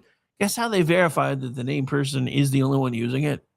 You have to show an ID to get pasta using a pass that you paid for. But we don't have to show ID to vote. Just saying. And despite what the left likes to say, the Save America Act, which is currently still a bill, includes alternative procedures for eligible citizens who lack standard documents or have name discrepancies to still be allowed to verify who they say they are and be allowed to vote. But the left won't tell you that part. Trump's broader mail-in ballot proposals should be discussed separately from the House-passed legislation. The RNC's Election Integrity Week of Action recruits poll workers, observers, and legal volunteers. I'm going to say this again, and this is where I differ from a lot of my friends on the right. I think there's no harm in making Election Day a national holiday. It gives everybody no excuse to go vote in person unless you are sick, traveling, on vacation, or in the military. And if you're on vacation and you know you're going to be on vacation, you damn well should have gotten your mail-in ballot as early as possible to make sure that not only is it postmarked on Election Day, but is received well before Election Day so that it can be tabulated in a timely fashion. That is your responsibility as an American adult who is choosing to vote. If you can't make sure that your ballot is received in a timely manner, then you can't bitch if your vote doesn't get counted. Because I'm so sick and tired of places like California, or as as I call it, commie failure, being able to take 6, 7, 8, 9 weeks to count votes. You know, Florida tried that once in 2000. They were the laughing stock of the country for about 10 days. And then, in the words of my good friend Lou and Amish, they patched their shit. California has never been forced and or required to patch their shit. Amish actually works in California elections as a volunteer. He swears up and down that his county, the one that he works in, does it right. If they do, that's awesome. What about the rest of the counties, and why are some things so fucked up out there that it takes 6, 7, 8, 9 weeks to find out who won an election for governor? Because the other interesting thing, and I didn't think about this until I heard Trump mention it again the other day, up until he threatened to involve the attorney general, they were trying to shove the Republican out of the governor's race out there too. A funny thing is, all these news stories started breaking about how the Republican candidate for governor, and I know he's a former Fox host for some reason, his name escapes me right now. It's rare, but it does occasionally happen, was being edged out just like Spencer Pratt was. Donald Trump called up the one of the state's attorneys out there and says, we need to look into this. Within 20 minutes of him making that phone call, somebody with one of the major news channels said, oh, look, he made the runoff. I don't believe in coincidence. So how did we go from 5 minutes ago, dude was being edged out to third place, to all of a sudden he won the runoff?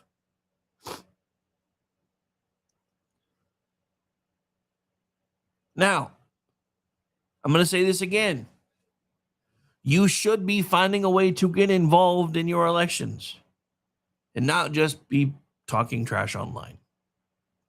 If you don't trust the system where you live, then get involved in the system so that you can understand it. And then if you see things that need to be addressed or changed, find a way to address those things or change them.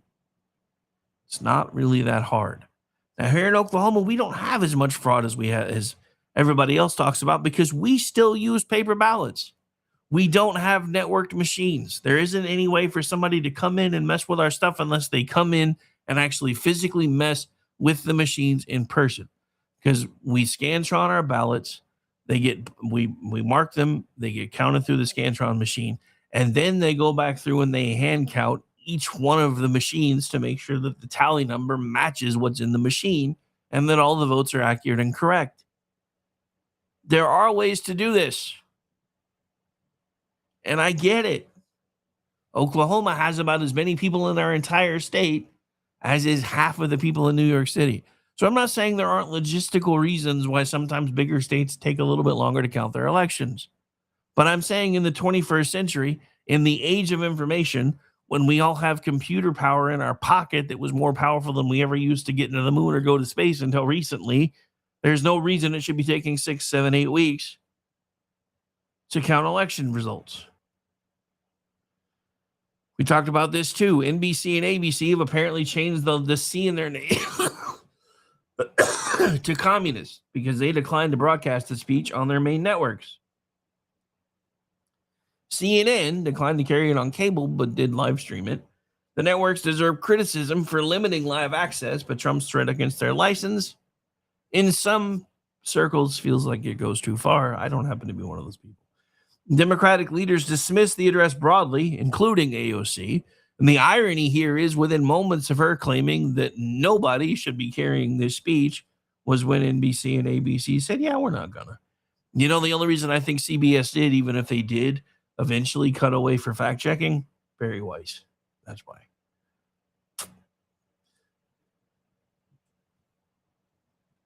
Elections should be secure enough to resist tampering, transparent enough to expose any tampering, and audible enough to prove that the results are valid. That's all we are asking for. Again, the problem that we have in this country, though, is cheating has always been a feature, not a bug. And apparently that's true almost everywhere. You know, I thought we outgrew that part of ourselves, but apparently we have not. Because again, one of the coolest small towns I've ever seen, one that looks like a freaking holiday card in every holiday season, just found out there's $2 million that nobody can really account for. That it was used to make mortgage payments for the town clerk, take their dog to the vet, do all these other different things. $2 million in a very small town. That's a lot of money. That's a very lot of money. Okay, so I don't know. I probably won't go into that one because I have a feeling Amy's probably going to want to talk about that one. But I will talk about this real quick because it kind of dovetails into everything that we're talking about. Then we're going to go ahead and get ready to make the changeover for the next show. For those of you who don't know, we do back-to-back shows on Fridays. Up until now, I had been trying to do separate feeds because it was supposed to make my life easier, but it's a pain in the butt, so I'm just going to keep the feed live. However, this is from Ward Clark, and I really hope this is true. So, according to him, Iran is in the process of having its military teeth kicked in, which we know, which is presenting the remains of Iran's civil government and its military with an existential problem. But it's not the only existential problem facing the 7th century barbarians running around right now. The population has been growing more and more restive and more unhappy about living under the iron sandals of the mullahs. Now we can put some numbers to the discontent in the form of a leaked survey of Iranian people. Here's the interesting bit. The survey was commissioned by the Iranian government themselves. A leaked confidential survey by the Iranian Students Polling Agency, otherwise known as the ISPA, has revealed a staggering level of public discontent inside of Iran, with nearly 92% of respondents expressing dissatisfaction with the country's current state. The report, first disclosed by Riyadh 24 on November 12, shows an unprecedented collapse in public trust towards the ruling establishment. According to the outlet, the findings go far beyond criticism of the government itself. They reflect the public's broader perception of the ruling system. The data underscores a growing crisis of legitimacy that has shaken the foundations of the clerical regime. Over the past year, Iran has been gripped by worsening economic collapse, systemic human rights abuses, brutal crackdowns, and deepening environmental disasters. From severe water shortages and power cuts to record air pollution. I think Canada may have just entered the chat on that one, though. Together, these crises have fueled nationwide anger and resentment, leaving the regime more isolated than ever. One expert on the region had some thoughts they gave to Fox News Digital. A senior fellow at the Foundation for Defense of Democracies told Fox News Digital that the report should prompt a fresh assessment of the potential for political upheaval inside of Iran. If anything, this research understates the depth of Iranians' rage, Maliki said, and it's what makes it remarkable. Even a survey prepared for the regime's own president by its own pollsters records anger levels above 63%, which is kind of crazy when you think about it. So it kind of feels like maybe, just maybe, they're about to hit a tipping point. I don't really know. I guess we'll find out. I think we have a Brad and a BZ. Don't see an Amy yet. Surprised to see a Brad, though. I hadn't heard from him. So, yay. All right, so we're going to get out of here. For those of you listening live, it's going to sound weird for a second. We're going to play the outro. Then we're going to do a quick sound check. Then I'm going to roll commercials. And for those of you listening later, you won't even know what the hell I'm talking about right now. But it's just how we roll around here. So again, my name is Rick Robinson. Happy Friday. Hang out for Weekend News Roundup coming up in just a minute. Bye, everybody. Except for those of you hanging out for the Weekend News Roundup, because I'm actually coming right back. I know it's weird and confusing, but whatever. So is life. Have you seen life lately?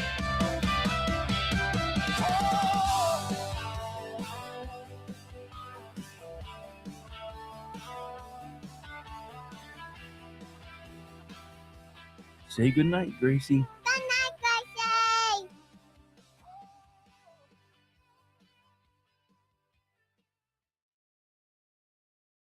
All right, 1, 2, 3, 4, 5. So now I have a clean cut point for the rebroadcast later. Bringing over BZ first, and then Brad. Wait, I see Brad first. Check real quick. I think I can get you guys in here. That's so wrong. I get that all the time. All 6'5" of him. I measured him when he was asleep last night. Gotta be now, but we gotta do the show non-video because he's floating head these days. We'll get that sorted out one of these days.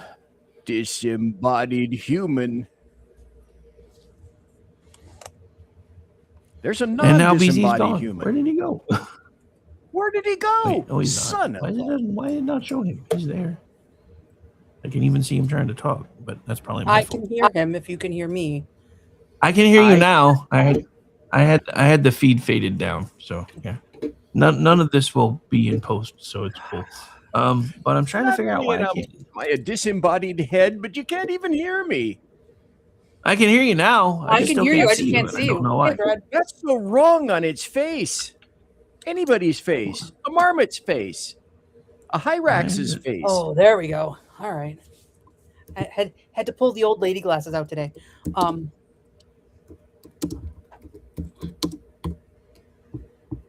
That's weird. Hang on, BZ. Let me try bringing you back in again. Maybe it's glitching. All right. No, that's weird. It's not showing him It at is all. weird. It is weird. I am weird. He, she, and it are weird. You are in the right spot for weird, though, my friend, because it doesn't get much weirder than this. Conjugate everything. This is true. This is true. I had to know my Latin conjugations. Ami, ama, amat.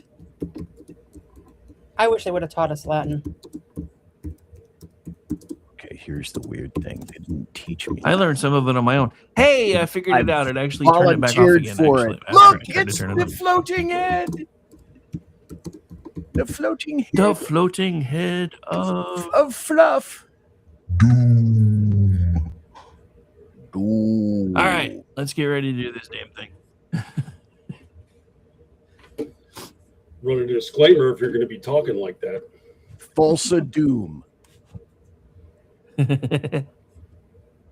All right, here we go. Hello, friends. Do you have a moment so that we may discuss our Lord and Savior Minarchy? No, seriously, I'm just kidding. Hi, my name's Rick Robinson. I am the general manager of KLRNradio.com. We are probably the largest independent podcast network that you've never heard of.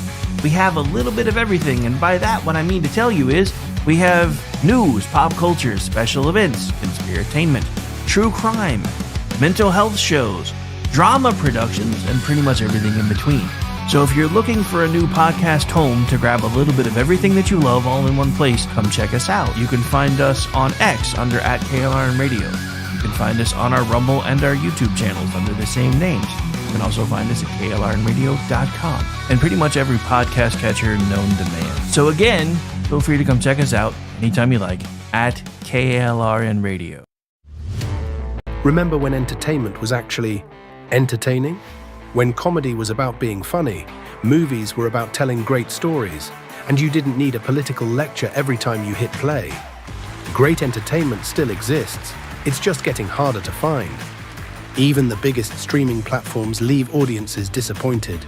That's why there's Studio TST, pure entertainment, real comedy, independent films, bold creators, movies, comedy, music, and more, and the home of fearless sketch comedy.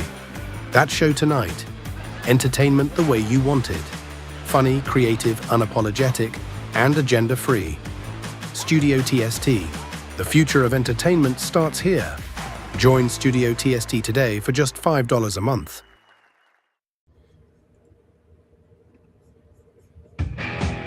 KLRN Radio has advertising rates available. We have rates to fit almost any budget. Contact us at advertising@klrnradio.com.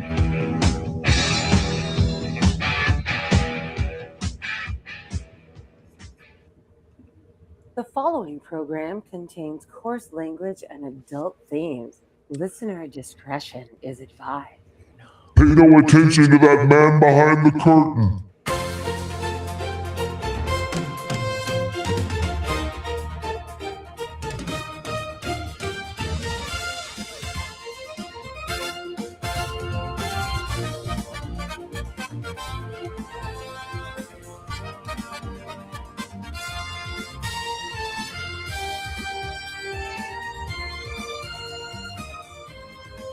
And welcome in to the Weekend News Roundup. I am one of your hosts, Rick Robinson, joined by some of my usual cohorts on Fridays. I realize my hat's kind of crooked. I don't know why. Bugging me now. Anyway, so I'm here with, first we'll start with ladies first. Amy Curtis. How you doing, ma'am? How's things? Things are good. Lady may be a stretch some days, but things are good. Canada's killing our summer, but things are good.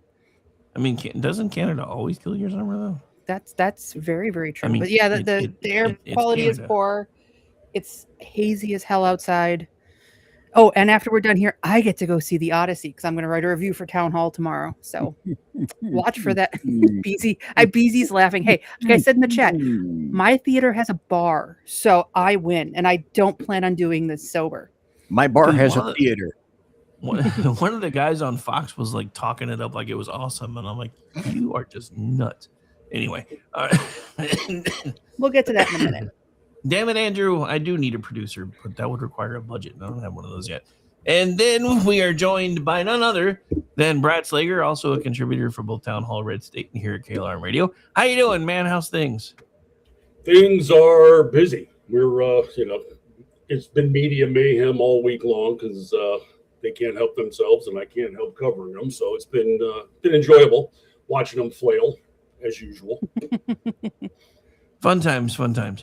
And BZ, how about you? How are things? Well, it's been so long since last I've seen you. How have you been? What have you been saying? Do you have any opinions? Are we going to hear about them? Yeah, it's been a whole 13 hours since we've actually seen each other. That's but yeah, right. No, it's forever, man. It's forever.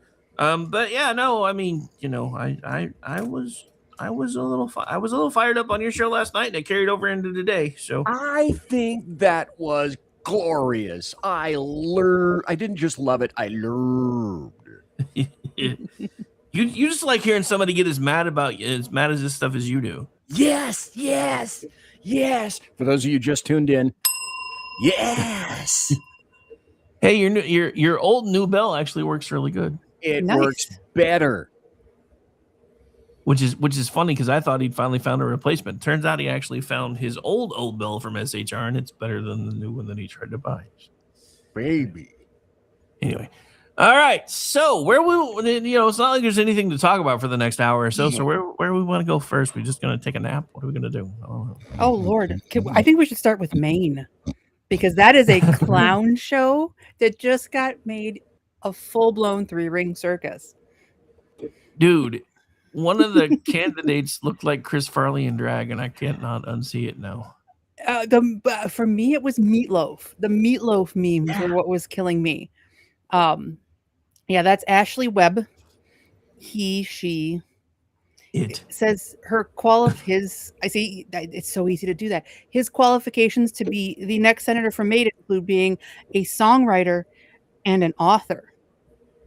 By those standards, I'm halfway there to being qualified for the Senate from Wisconsin because I too have written a book, but I'm also not a very confused person. So why? I saw somebody say that it looked like possibly Graham Plattner had shaved his beard and put on a wig.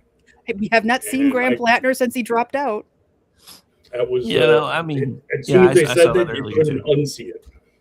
Yeah, I saw that earlier too. They're like, is Graham Plattner trying to sneak back into the race and drag? I'm like, I don't know. I mean, it's possible. Would that surprise any of us? No.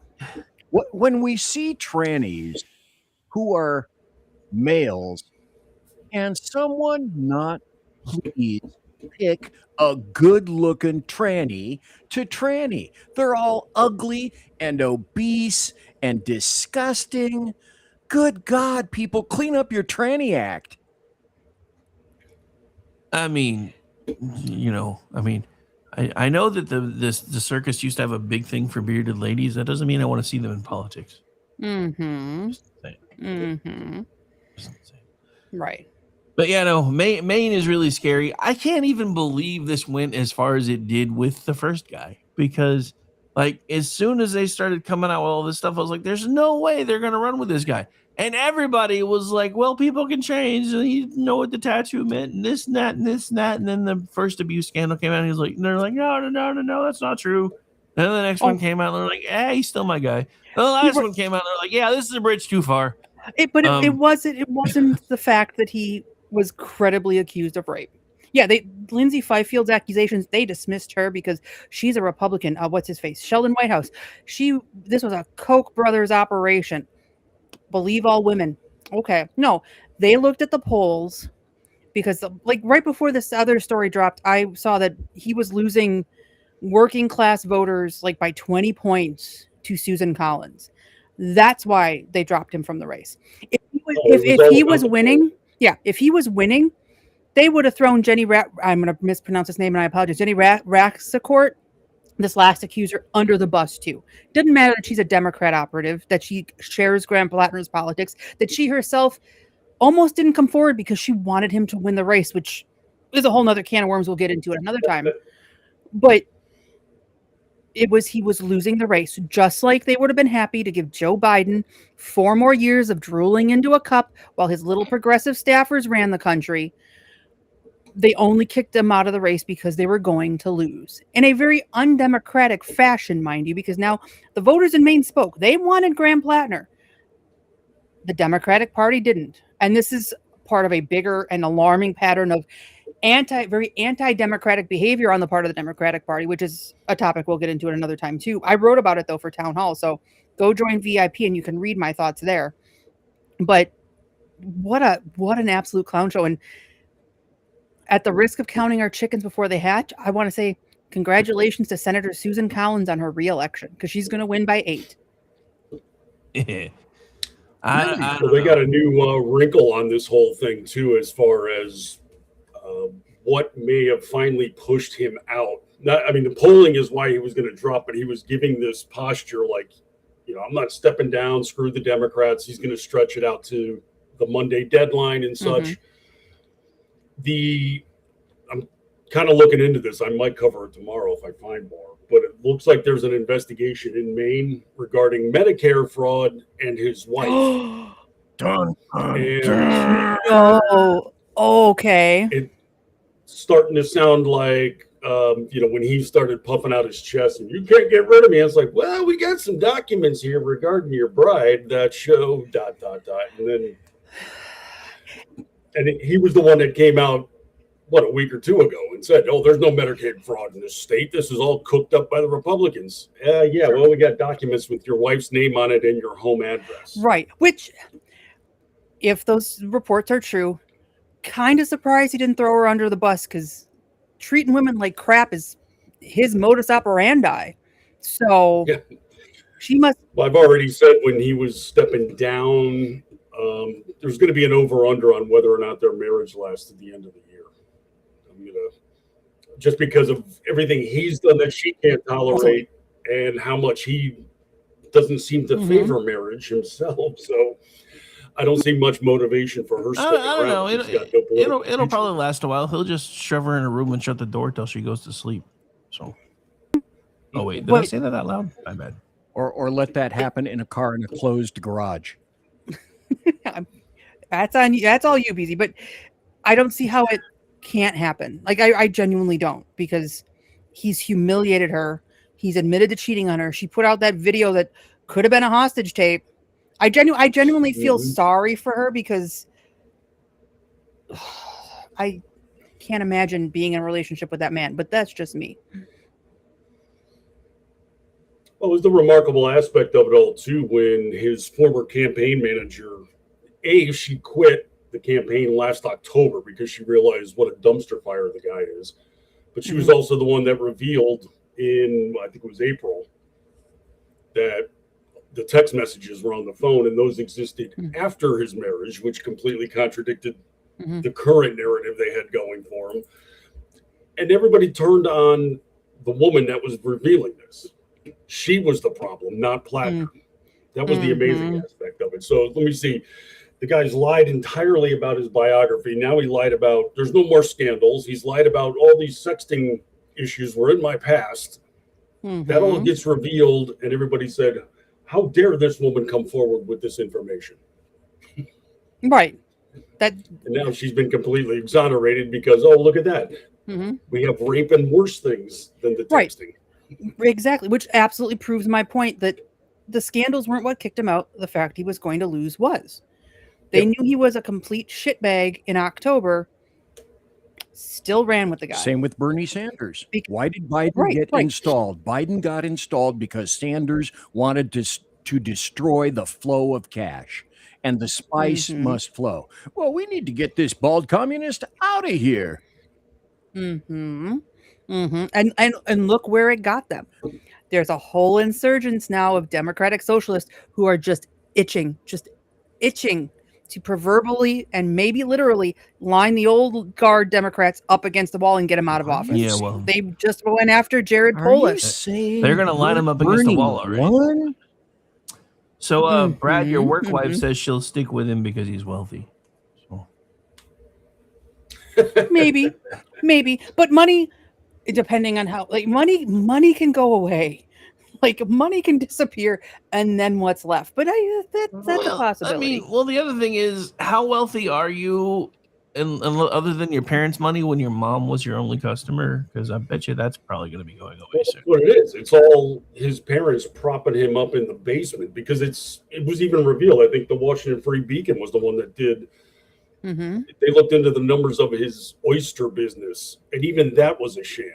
Like he doesn't have enough revenue to generate an actual income from it. It's his mom's restaurants, and that's it. Mm-hmm. And his business partner is this hyper exclusive elitist guy from school.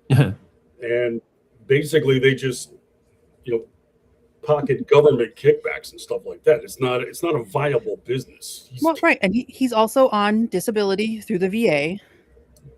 Like, which fine, he probably deserves it for his service, but like, come on, this guy had issues, red flags from the start.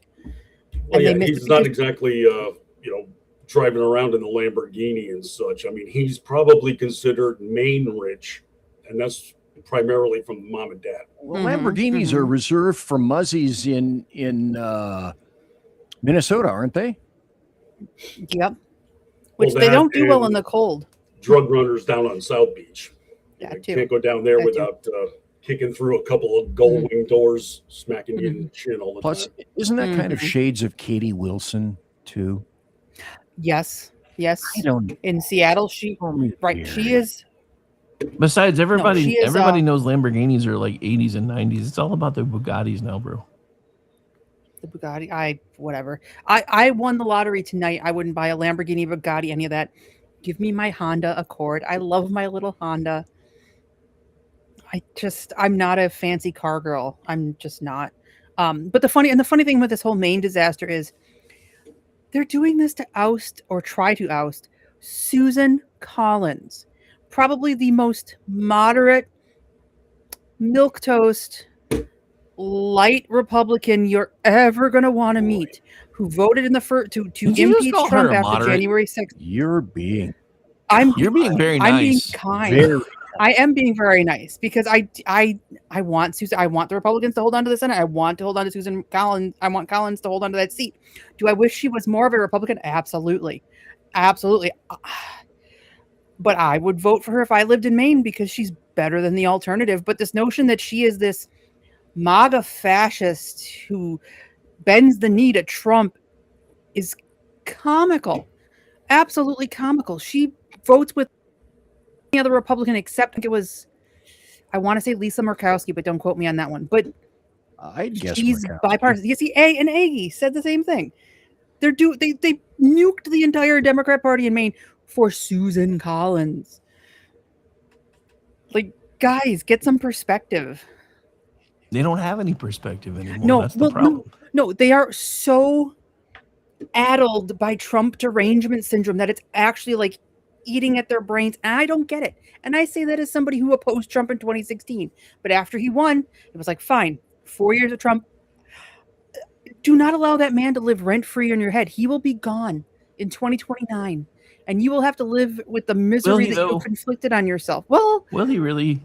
Yeah. No, I'm just playing. Yeah, I don't know. After hearing JD Vance on the Joe Rogan Experience this week, I'm like, I really hope somebody else besides him tries to run because I don't like. I know JD Vance has been somebody who's been trying to find himself for a while, and he's been all over the place. But the problem that I have right now is if I wanted to hear Bernie Sanders' economic policies, I would listen to Bernie Sanders. I don't need to hear them from the Republican vice president of the United States. Right. And if I wanted to hear the Democrats' anti-Israel stance, I'd go to the Democrats. I know do I like Vance as a person as much as I know him? Yes. Do I like that he's a younger face in the White House? Absolutely. He's younger than me, and I won't hold that against him. But if we have to talk about and look forward to 2028, I'm all in on Rubio, especially after his speech about communism and left-wing violence, and then his order to restrict visas for these left-wing terrorists that want to come into the nation.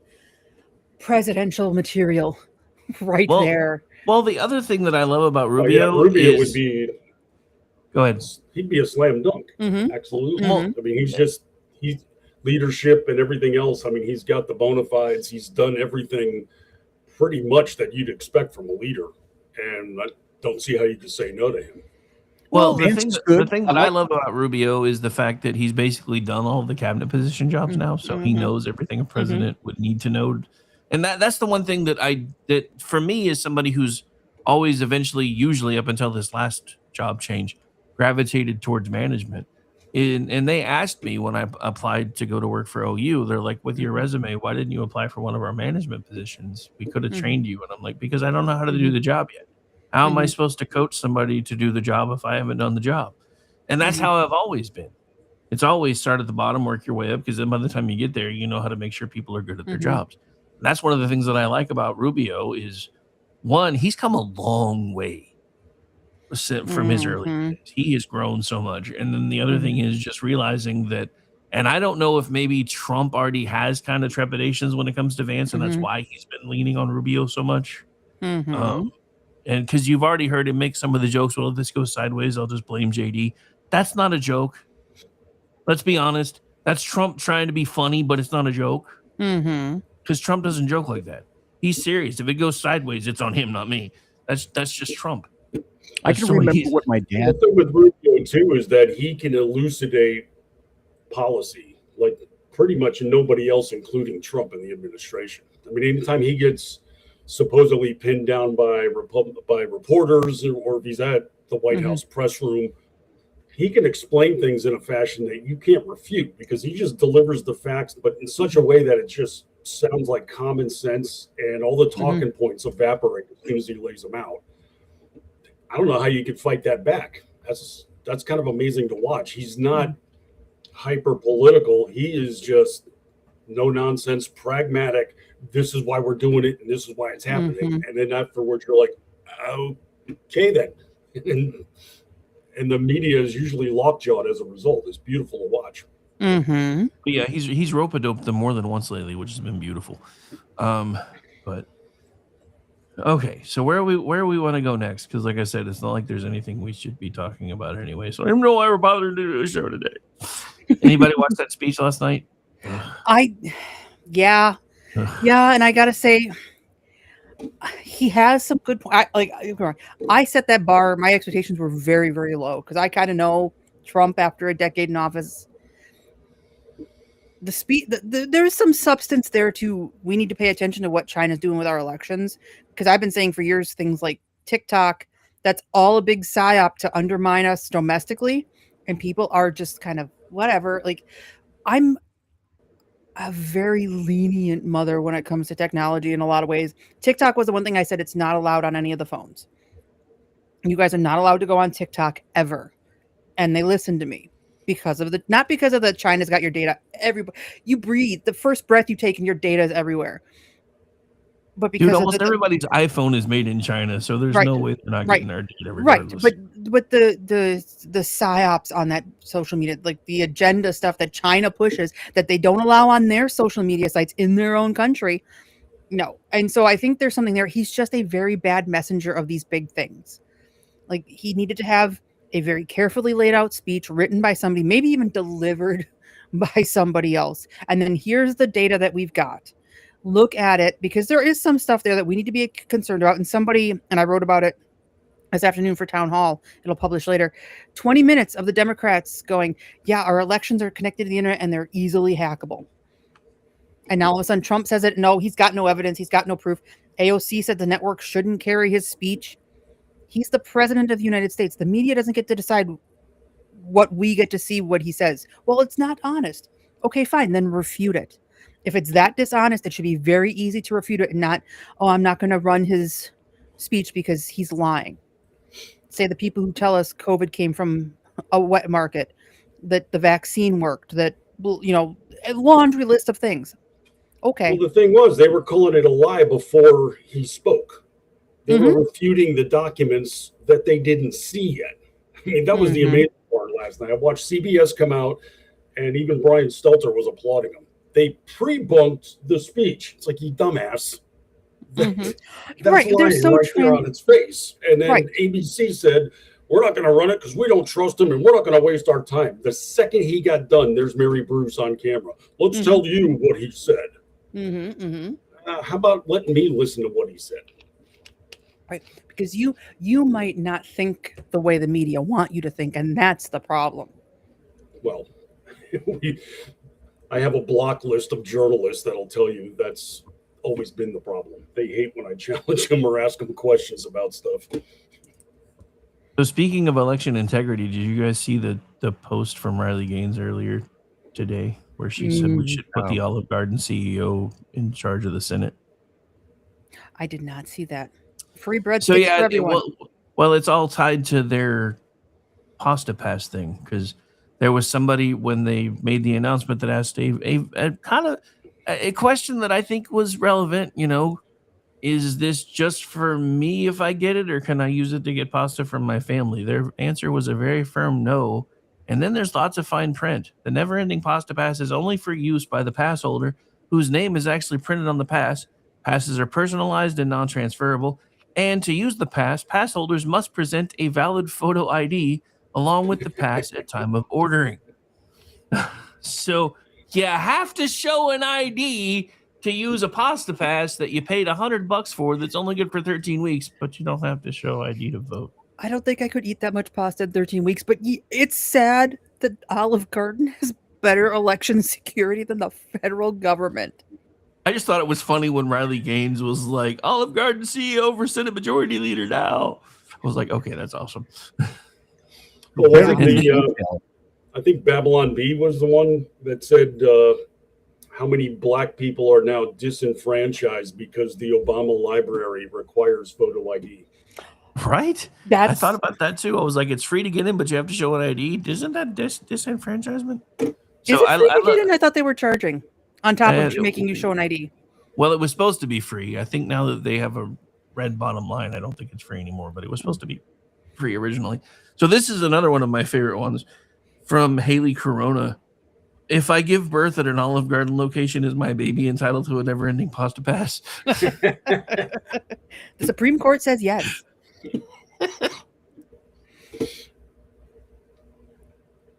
Anchor breadsticks. Breadstick babies. Anyway. No, sorry. With as much as the news cycle has been crazy lately, finding funny stuff like that to talk about once in a while makes me feel a little bit better. Because I've been. You can ask BZ. I was feisty last night. I was feisty today. I'm still feisty right now because granted, Trump was a lot more subdued than I have seen him, and I know it's because he knows he's in front of a camera by himself and he's not preaching or shouting to a rally or anything. But I said this on my show today. I'm really glad that I was working during that speech because pulling the clips from it was really, really tough. The few that I wanted to talk about, I was just like, this reminded in some ways this reminded me of a Biden speech. And I get it, they're around the same age, but it's actually starting to show up a little bit for Trump. Not as bad as it is for Biden, but I can see that he's starting to lose a step.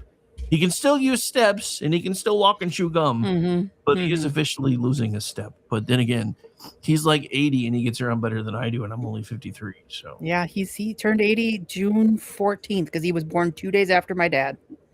My dad would have been 80 in June. So I just feel better if he got a full 8 hours. Because this guy's the man never always sleeps. on the go. He's texting at 2:00 in the morning, and then he's right up at 6. I mean, he keeps my hours. And dude, I've said giving that speeches before. every single day. I love the first year that I decided to start doing this full time. It was so easy because Joe Biden was calling lids by 9 a.m. He was going to be done by 11 and in bed with his tapioca or pudding or whatever. And it was really easy to do my job. I cannot keep up with this man, and I keep the same kind of schedule he does. I Oh, mean, yeah. and you've got even his press goggles complaining constantly. They're like, he's coming to talk to us at 2, 3 in the morning when we're on the plane flying to other places. And we're thinking, hey, we finally get an hour or two to take a nap. No, he's got a second wind and wants to come talk to us some more, which is hilarious when you think about it, because like him or not, he is the most press-friendly president I think we've ever had in history, other than whichever one it was that started the radio fireside chats. That was FDR, wasn't it? I think so. Yeah. I think it was FDR. Just couldn't think of it for the moment. But yeah, I'm just like, he's always talking to people. Right. Always. Right. And I could be wrong. That is who he likes the attention. He likes to be out there. He likes his name in the press. But yes, you're absolutely right. He is press accessible. Biden, he would walk away. He wasn't allowed to take questions. Most of the time, they'd be leading him away by the hand. Hey, Denny, was it an HR meeting? Asking for a friend. Just kidding. Just kidding. But no, I mean, and dude, I mean, there's just been so much in the news. I mean, and I know some folks that are more staunchly conservative than even I am kind of gave me some grief over talking nice about Lindsey Graham earlier in the week. But there were things that I didn't know, because I usually pay attention to politics. I didn't ever really pay attention to his personal life. I don't know very many people that age 19 or 20 that would say, I'm adopting my sister so she gets military benefits since my parents died. Right. At that age, I don't know very many people that would do that. No. That was kind of a big deal for me. Yeah, I think Lindsey Graham was a fundamentally decent man who I didn't always see eye to eye with on politics, but from everything I've read and everything that people who knew him said, you could tell him to his face that you thought his politics were bullshit, and he'd still be your friend.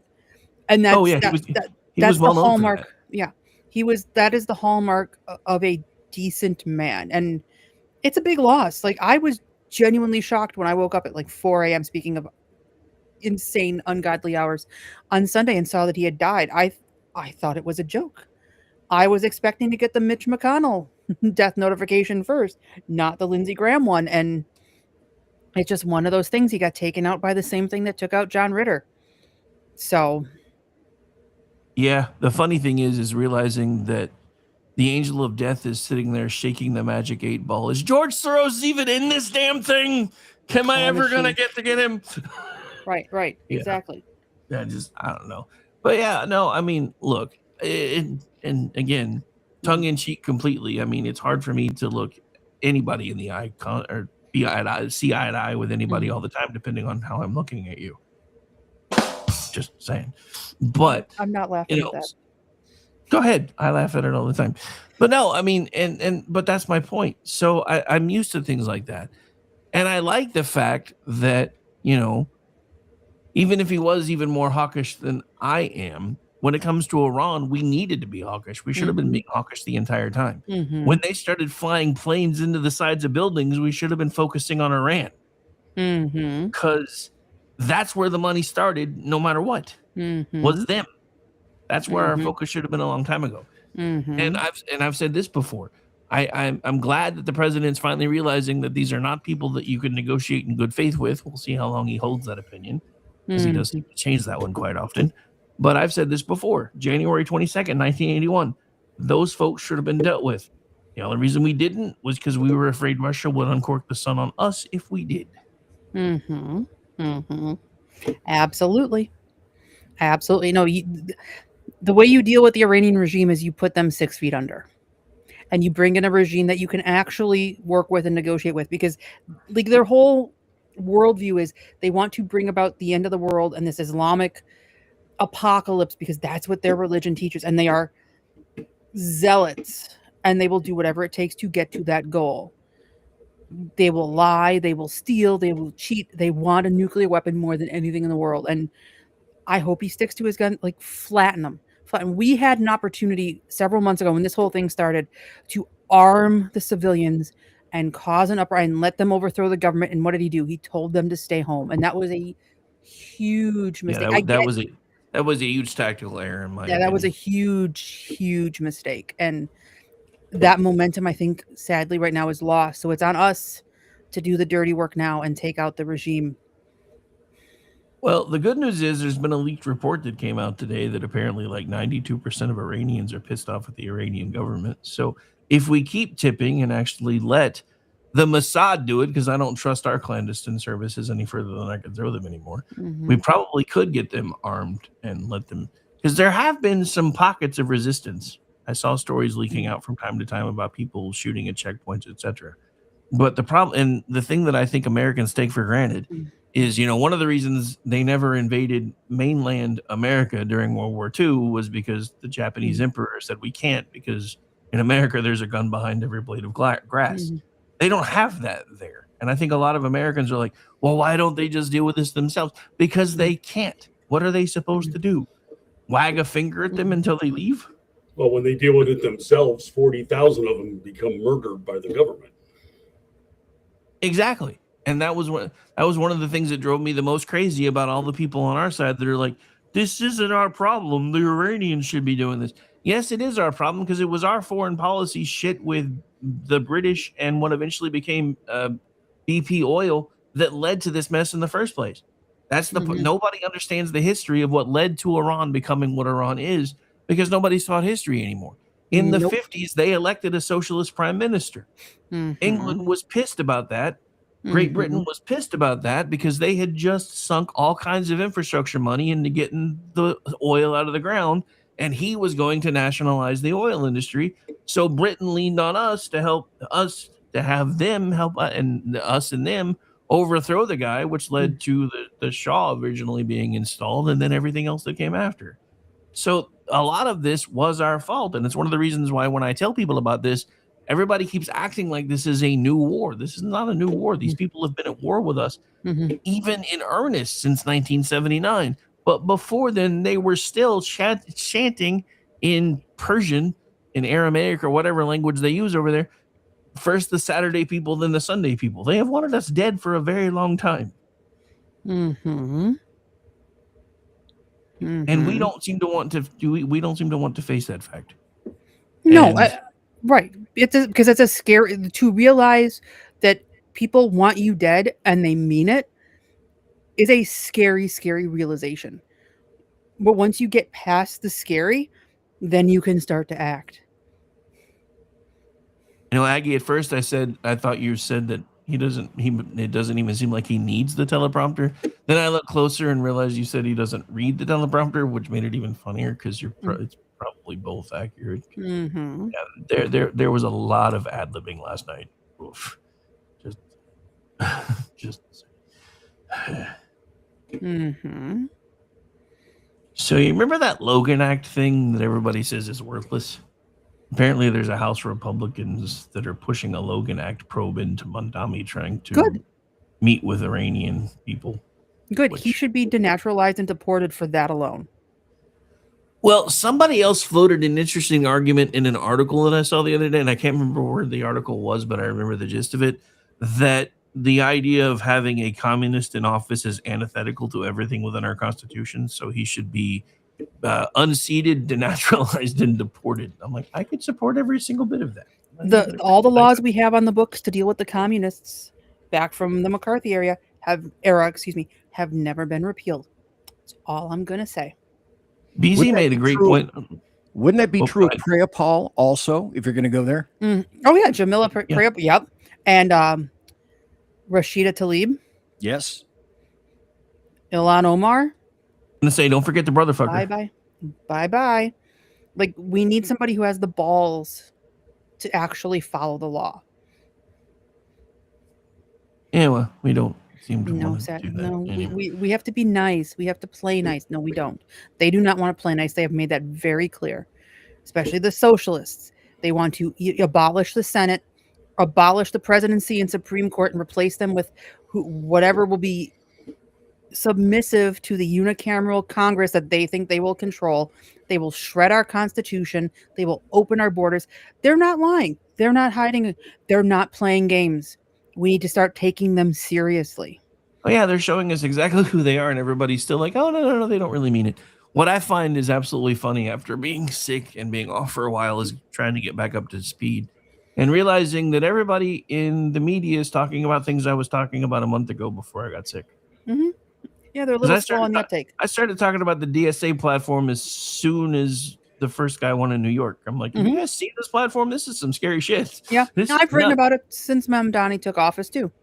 And now everybody's talking about it. I'm like, oh. Well, this is all stuff that 10, 15 years ago, if you said these things about their platform, you get screamed at.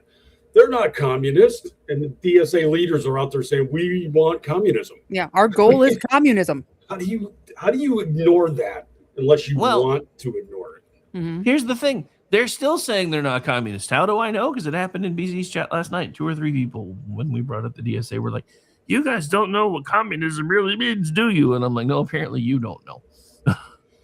Yeah, you guys have barely touched. You've barely touched on what the platform is. Allow me.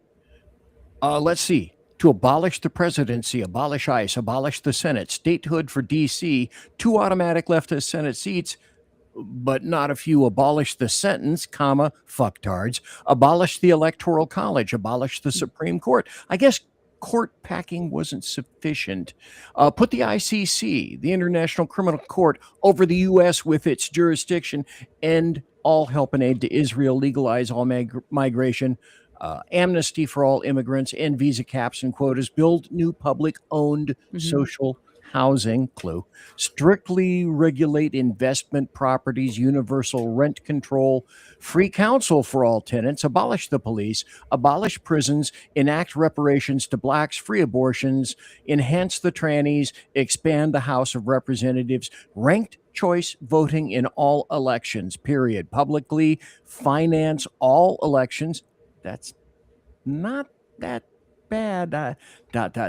Public ownership of largest corporations, ownership of essential industries, very aggressive wealth tax, no national defense. Not kidding, it's there to see, kids, in black and white. They have spelled it out. Well, I think it was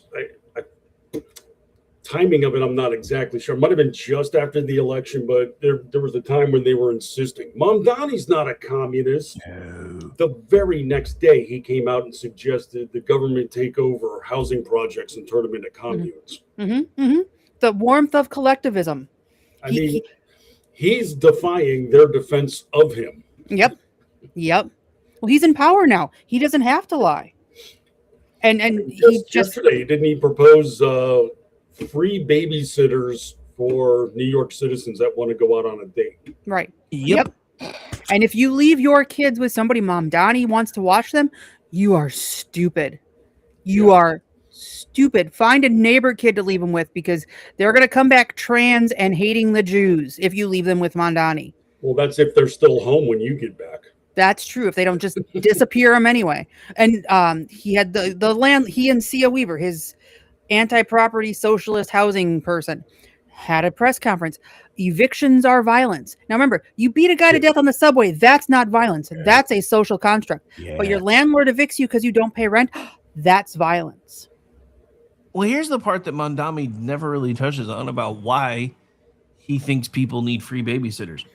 You know what's happened in blue cities and blue states? They have taken what used to be a teenage job and now required so many different types of certification that you now have to basically have a degree in nannying to be somebody's fucking babysitter. So nobody can afford to pay them anymore. It's just like everything else.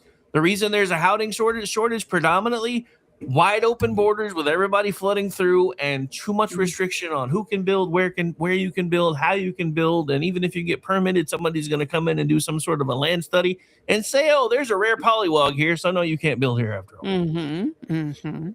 Right. So, and as we learned in Minnesota, you try to do things by the book, they're going to be up your ass. Run a fraudulent daycare, here's millions of dollars for you to send to the terrorists back home. Have fun. The decent people are fed up with it, and they can't afford to do it. Everybody thinks they spell Learning Center wrong.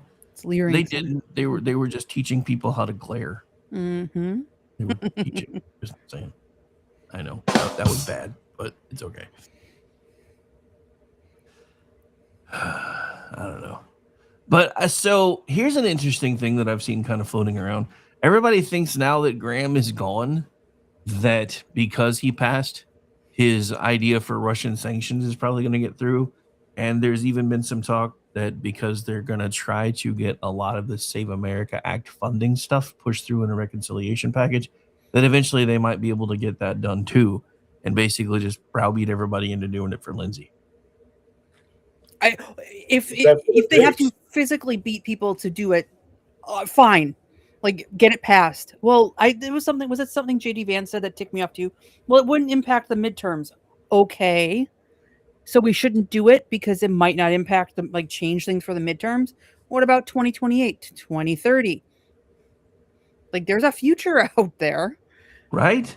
Well, and that's the thing that's always been different between the socialist crowd and the conservative crowd, because, and I've been saying this now for a long time.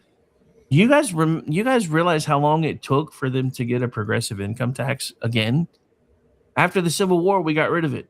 The Democrats kept coming back every 2 years until 1913, 1914, from the end of the Civil War until then.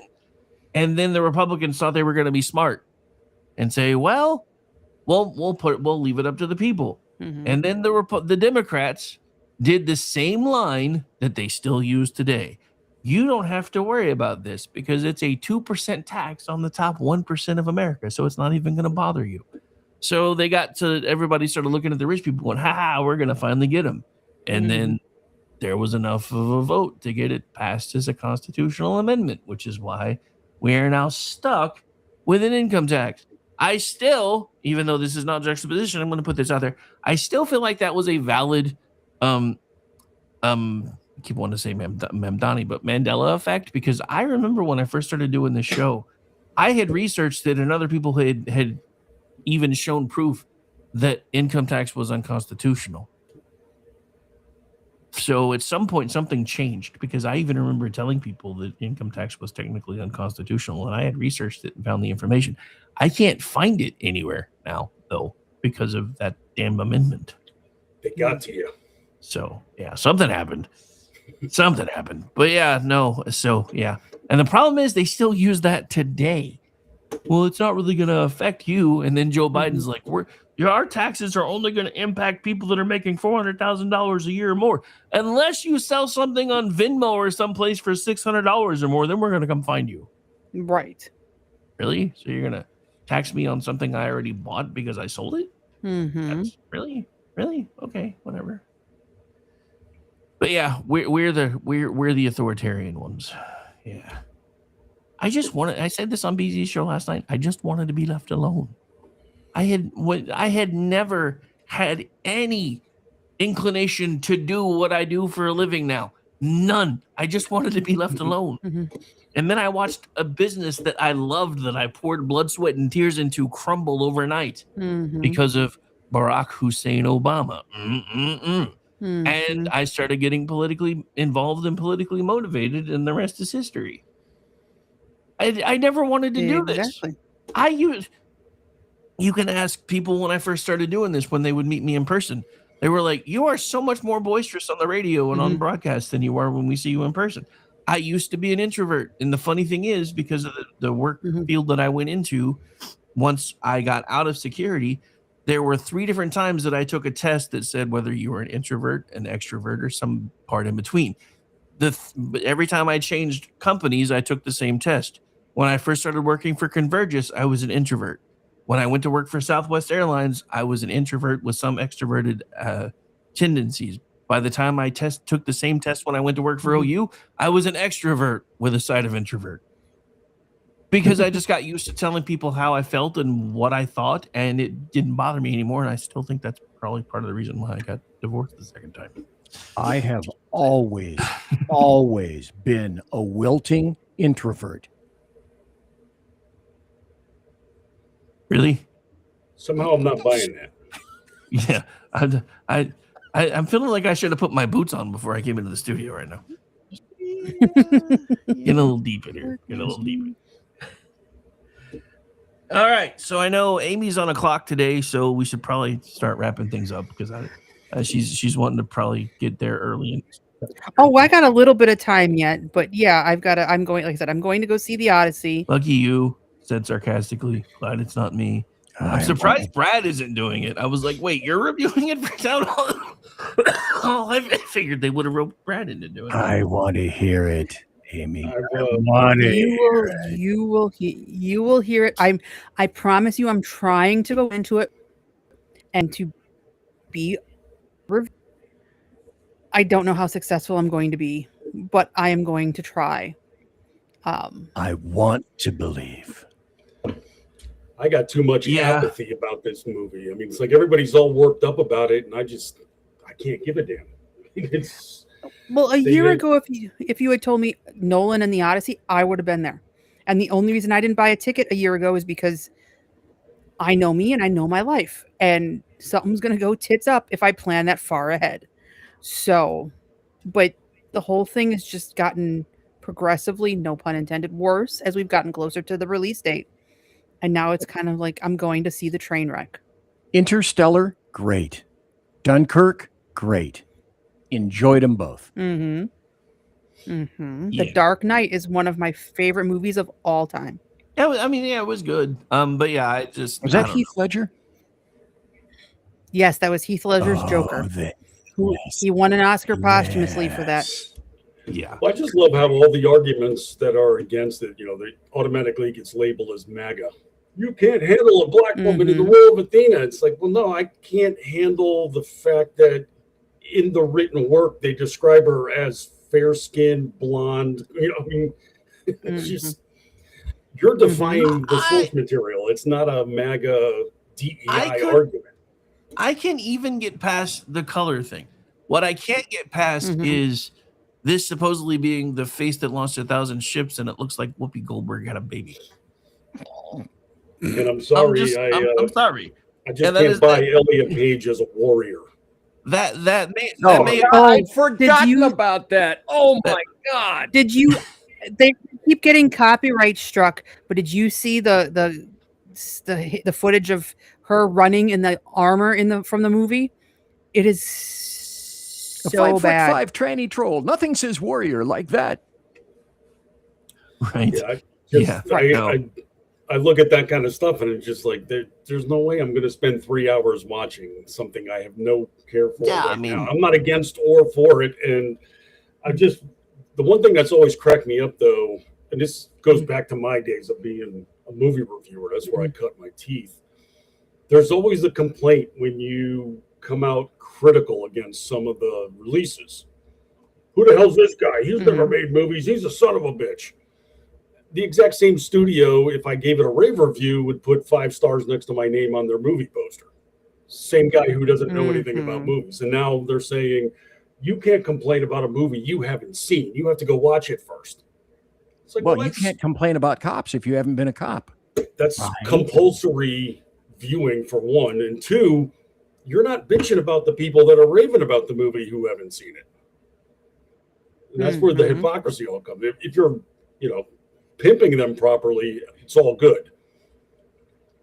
Right. But if you criticize it, no, you have to sit and watch it first. It's like, well, the whole point of criticizing is so I don't spend my money on your product. Now you're mandating it. It doesn't quite work that way. Right.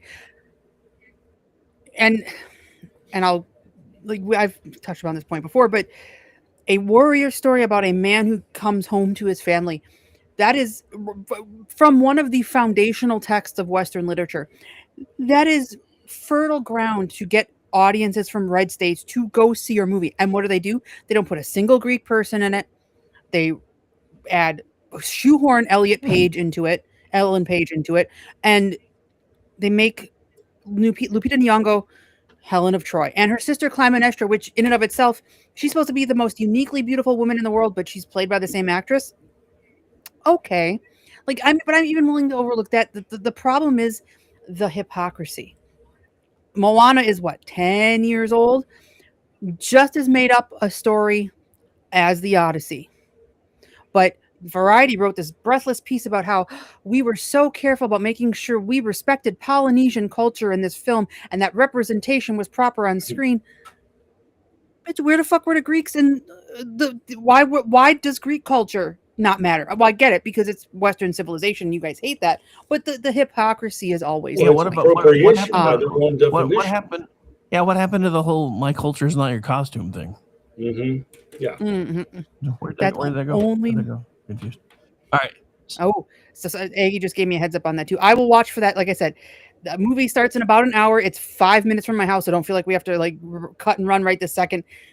I'll be fine. But I will let you know. My review will drop tomorrow. There may even be a live drunk review on Twitter later on, depending on how much I have to drink. Like I said, I'm getting a ride there. I'm taking an Uber home. There's gonna be more than one beverage. So I feel like we got to talk about this, and then we'll start making the rounds. Because I got to give credit where credit is due. So the New York Post piece that came out on the 14th about the whole stop eating lettuce thing, one of our very own Alan Ray, with probably one of the most underrated tweets or posts I've ever seen, put this out earlier today. It hasn't gone anywhere yet. I hear they're calling people who get the explosive diarrhea "quote unquote" salad shooters. That is an underrated post. Underrated post. I'm gonna go find that one now and just repost it. Underrated post. That's awesome. But yeah, I think it's kind of interesting though, and I wonder if it's some form of eco-terrorism again, because now that we're trying to eat healthier in America, we've got a guy like Bobby Kennedy who's like, yeah, you need to eat more vegetables, you need to do this, you need to do that. Now all of a sudden lettuce is trying to kill us again. I will say this, my Oreos have never tried to kill me before. Neither has rum, so... Well, at least you didn't get the salad bag with the frog in it. Yeah, I just... Oh, but frogs are cute. I mean, dead. the other thing is, when this first broke and everybody's like, it's all Taco Bell's fault. Look, if you're eating a Taco Bell and you don't expect to not need a colonic afterwards, you probably shouldn't be eating a Taco Bell. It is the colonic. It is the colonic. That's where I go for all my health food. I mean, well, yeah. Well, first of all, how many things that you can get from Taco Bell actually have lettuce in them? I think there's like 4.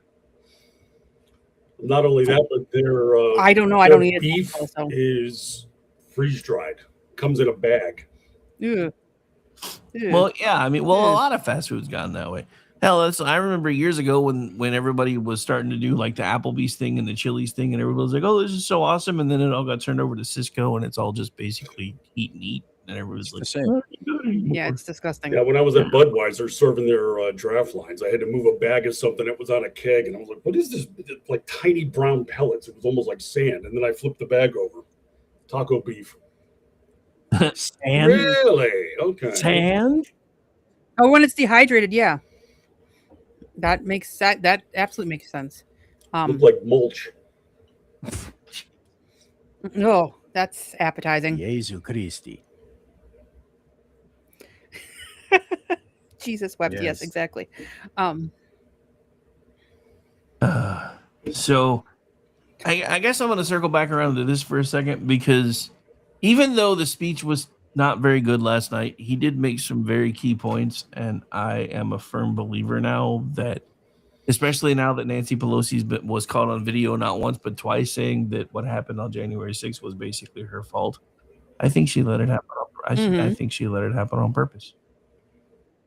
Oh, I've come around to the FBI was behind that bullshit. Oh, so did I. Like as soon as because, and I talked about this earlier, because everybody's like, they should go after Jack Smith for perjury. They can't, because they didn't ask him the right question. But they did with the guy with the J6 stuff, because when he said, I can neither confirm nor deny the number of FBI agents that may or may not have been in the crowd, they then said, well, how about informants? And again, he said, I can neither confirm or deny. So, yeah. And then eventually he did throw out a number. But he was like, but we didn't have any agents in the field. 125. Yeah. But yeah, we didn't have any agents in the field. But here's the thing that nobody talks about with confidential informants, and BZ will probably back me up on this. The thing about confidential informants, it usually means you have something on them that if you don't deliver, they know where they're going. And there are now all kinds of reports of people within the FBI being told by their higher ups to lean really, really hard on their confidential informant to get material. So I guarantee you, a lot of guys went, you're either going to do this or you're going to go here. And or they're what? Paid. Yeah. Well, yeah, like we found out with what was it? Southern Poverty Law Center, who were paying white supremacists to generate hate. But it was it was so they could do investigative journalism against the hate. But yeah, you're paying the white supremacists. What did you think was going to happen? Ray Epps video fomenting. Ray Epps, almost zero consequences. I can't understand why. Yeah. Yeah. I'm like, I mean, think about that from a logical perspective. A grandma who basically followed a cop in who waved her through got thrown in jail for 24 months before somebody finally got her out. And then Ray Epps, they're just like, nothing to see here. No, we don't even move along now. Well, look at what the selective arrest that they made too, where Steve Baker from the Blaze at the time got arrested because he was recording inside the rotunda, but he walked through the doors after they were opened by security guards. There's a video, I think, at the New Yorker. One of their reporters streamed while he was breaking in through a window with other rioters, like had the camera right over the shoulder of the guy in front of him that broke through, and they show him stepping through and breaking into the Capitol. He's fine though, because he's pro-Democrat. So it's and 40 to 60 of those people didn't have a prelim for 3 years. They were left to rot in a gulag. Most of them were in solitary confinement, not having used violence. And you complain about us and not the Democrats. That's when I heard that, no prelims, they just sat, they just rotted, they were in solitary. This is the USSR.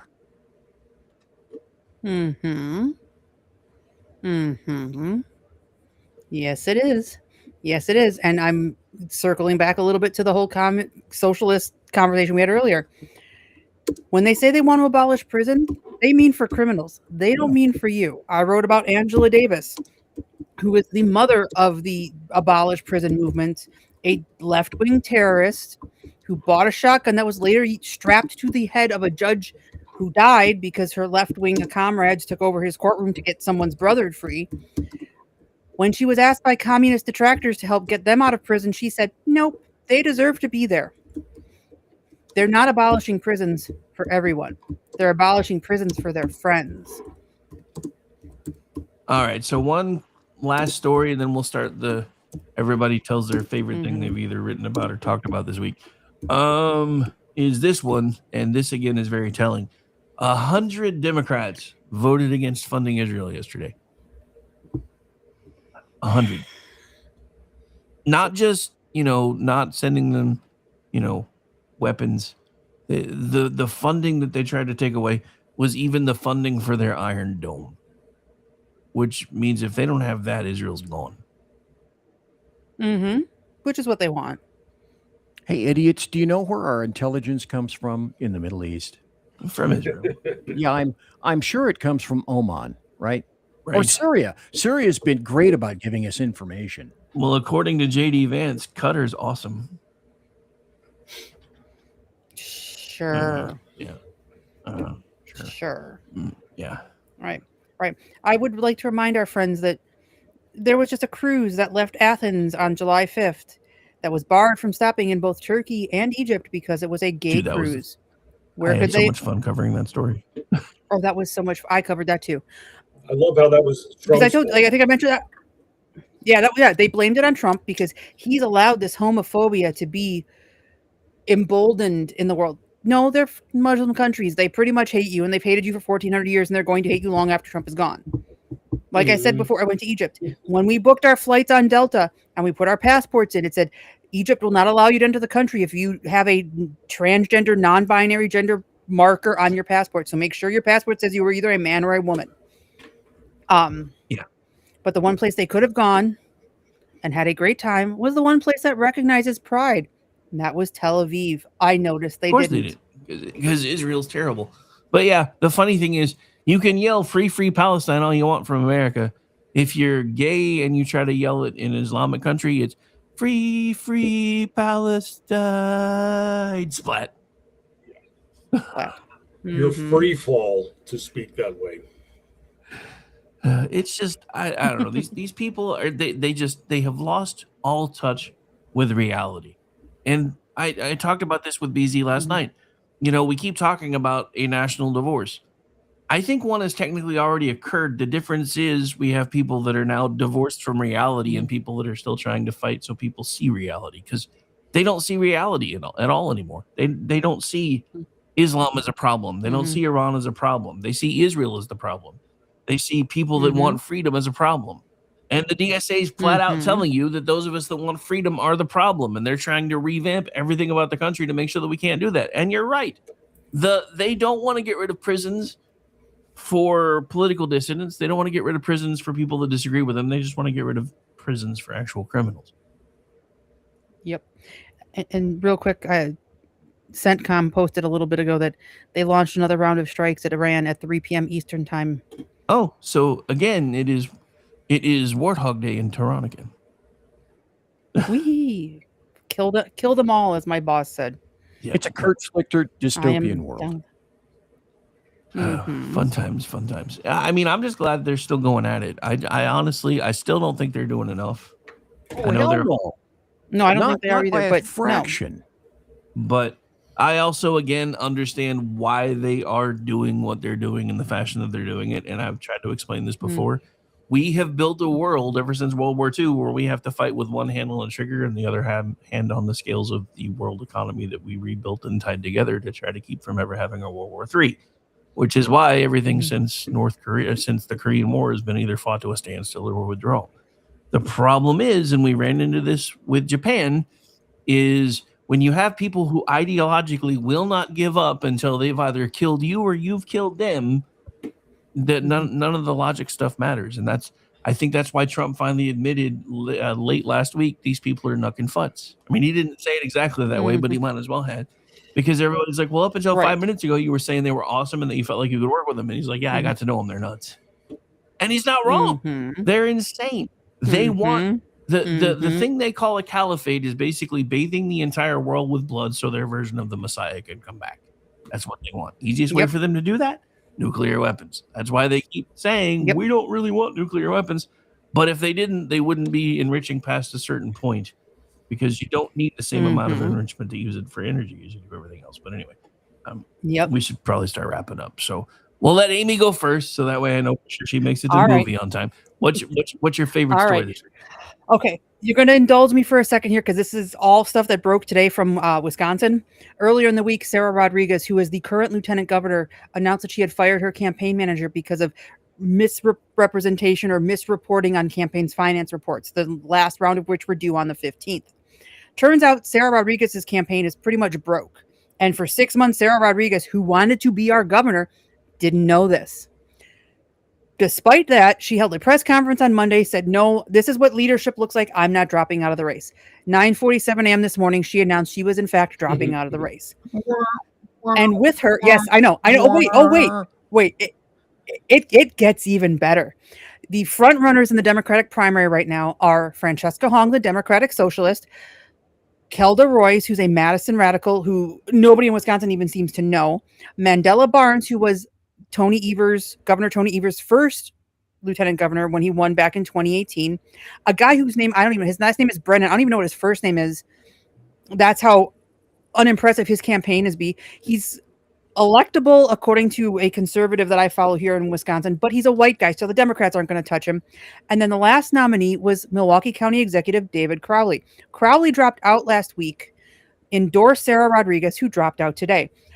The Wisconsin Democrats are running around with their hair on fire because they know Francesca Hong, who only has about $1 million in her campaign, give or take. Like, she doesn't have a lot of campaign money, let's put it that way, is the front runner. They know she will not beat Tom Tiffany in the general election. They want to get her out. So now the Democrats are trying to get David Crowley, the Milwaukee County executive, to get back into the race and get Tony Evers to endorse him.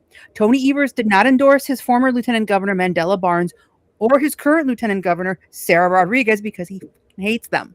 He hates both of them. And I'm just enjoying every second of this because it couldn't happen to a better bunch of assholes. Will David Crowley get back into the race? Don't know yet.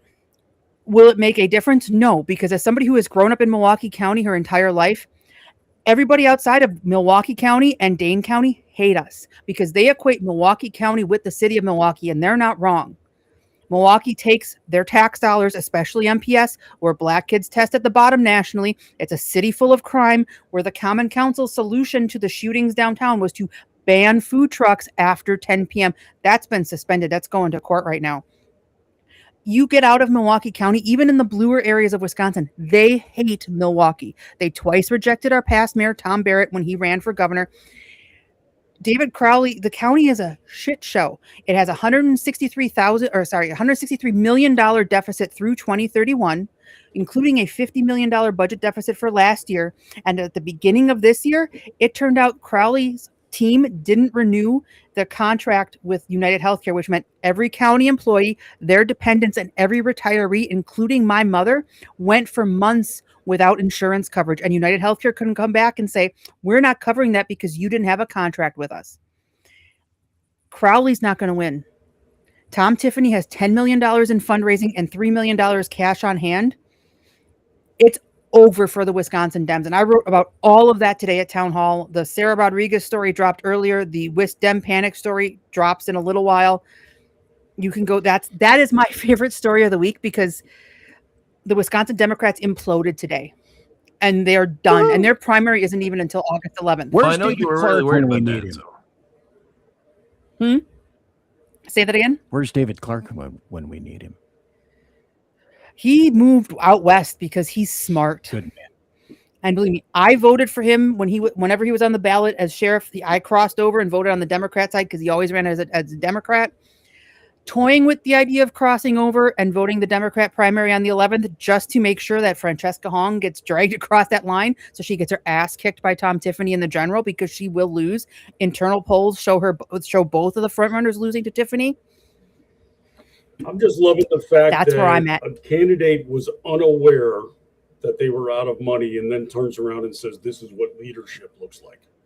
Mm-hmm.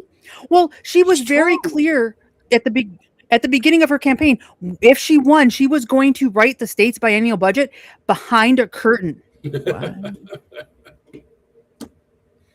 Yeah. And she was one of those, I'm going to, block ICE from operating state. Whatever her plan was for immigration, it was so bad that Tony Evers even came out and said, I probably wouldn't do that. And Tony Evers is the guy that gave us the phrase inseminated persons. So California's Nick Shirley law. I feel like this is your state's version of Kamala Harris, blew through billions, over $1 billion in a campaign. Didn't even realize she had done it. Well, she apparently owes a lot to vendors. She says she was making $1 million ad buy. She didn't even have $1 million in the campaign coffers, and she never looked at her campaign funds for 6 months. Oof. Yeah, that's leadership. It's bad. It's That's bad. leadership, folks. It's bad, and I am enjoying every minute. I'm going to eat that popcorn tonight and laugh at the Nice. wisdom. While you're thank you drinking so much and for having regretting me. your life choices for signing up to review this movie for Town Hall. Anyway, all right, Brad, what do you got for us, sir? Because if I know you probably got to finish another podcast. Let's see. I don't know. I got a couple places I can go. Well, first off, there was Nina Totenberg, when she had that massive screw up over at NPR a couple weeks ago. I was researching something else and came across no fewer than half a dozen other corrections that NPR has had to issue for her for the last couple of weeks. That was amusing. But my big one, I guess, would be that the Democrats are once again trying to make an appeal to men because they still haven't figured out how to appeal to men, apparently. And Well, yeah. I mean, it's hard to appeal to masculinity when everybody on your side keeps putting trannies in leading roles. Well, they had this big piece in the Atlantic about this, and they highlighted like 3 or 4 manly men that are running on the campaign trail. Sounds like legitimate guys. One's a cop, one's former Army Ranger, stuff like this. But they treat these guys like anomalies. It's like, no, we got a couple. We can go find some. And even the reporter at the Atlantic had to admit that they didn't really hone in on what it takes to be a guy, because he says, I got a call from a party operative who pitched the story on Democrats' effort to win back the manosphere. Right there, when you're using that kind of language, you have no clue what you're talking about. But he says he No. goes through a list of like half a dozen candidates, and they say that these guys are all engaging culturally in male spaces. No man actually, like no real man actually talks like that. If you say those kind of words when you're in like a bourbon bar, you're either going to get thrown on your ass on the sidewalk or you're going to be sitting in a corner by yourself sipping on a mango seltzer. Manosphere. That's another Shirley Temple, please. Yeah, fun times, fun times. Do you have something Yeah, that doesn't tickle my nose so much? Because I'm doing a piece on manhood. Yeah, I think the funniest thing that has emerged from me with this whole Odyssey story was the transgender leading male actor being focused or being featured on sports magazines about masculinity. Yes. Men's Like, health. Men's with health, Elliot really? Page in the workout program. Last I checked, nobody without a prostate should be talking about men's health.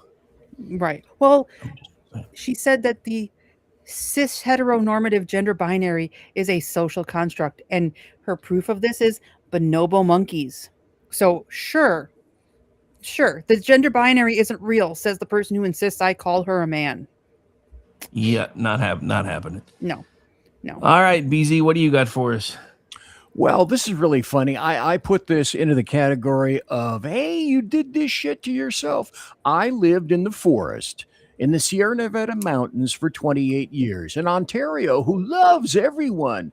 We love the environment. We love everything, is starting all of the wildfires that are blowing everything because they, like all the people in the rest of California, have refused to, let's see, one, controlled burns, not going to do it. Forest thinning and pruning, nope, not going to do it. Timber harvesting, no, wouldn't think of it.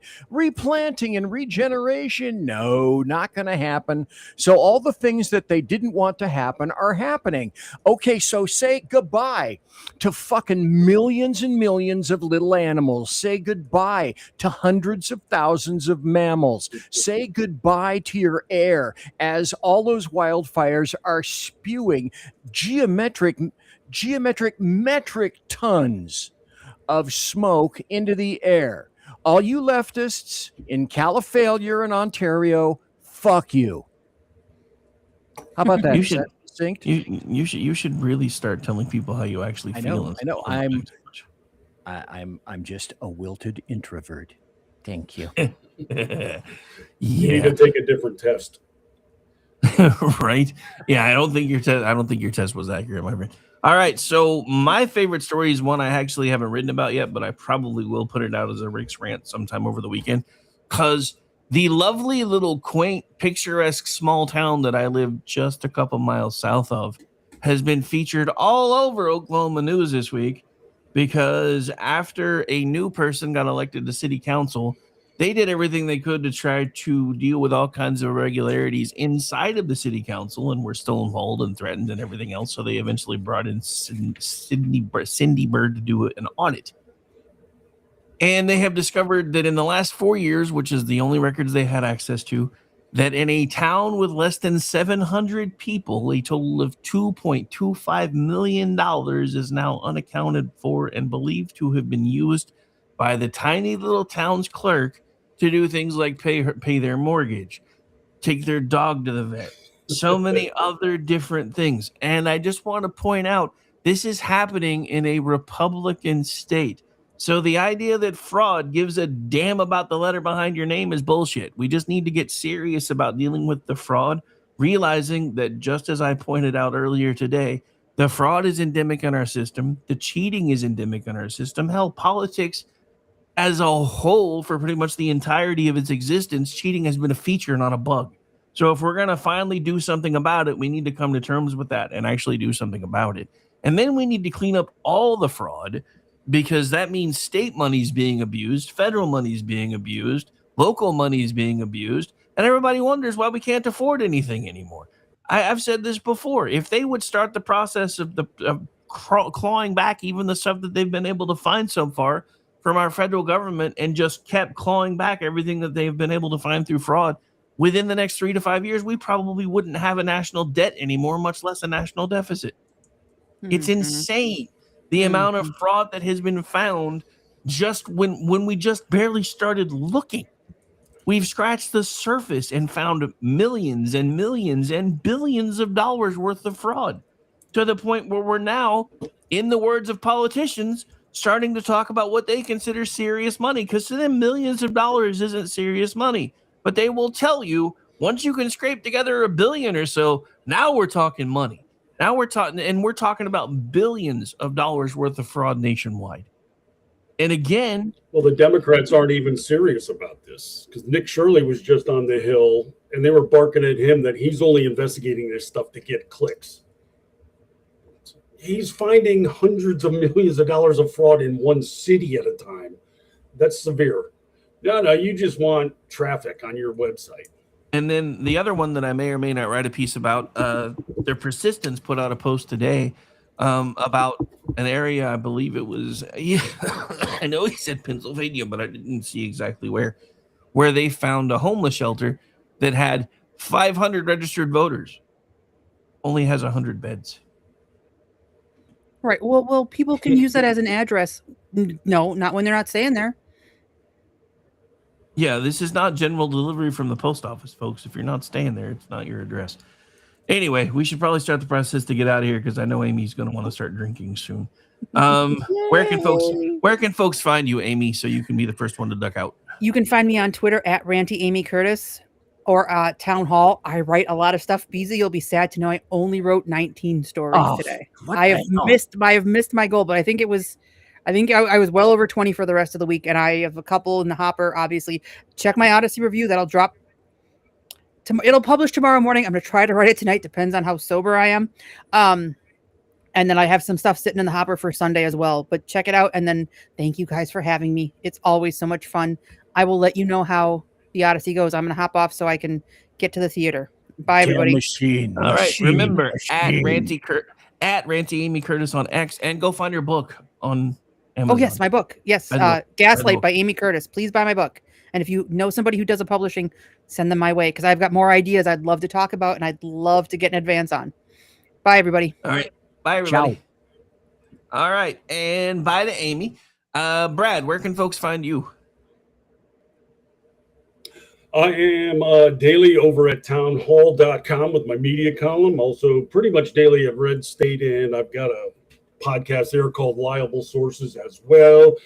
And right here at KLRN. Thursday nights, I'm doing entertainment shows, either with Paul Young and or Orty, our resident Amish individual. And Tuesday evenings with Aggie Reekin at 8:30 on the Cocktail Lounge, our fun news item. And also go over to Jitter, where I harass journalists on the regular. My handle there is at Martini Shark.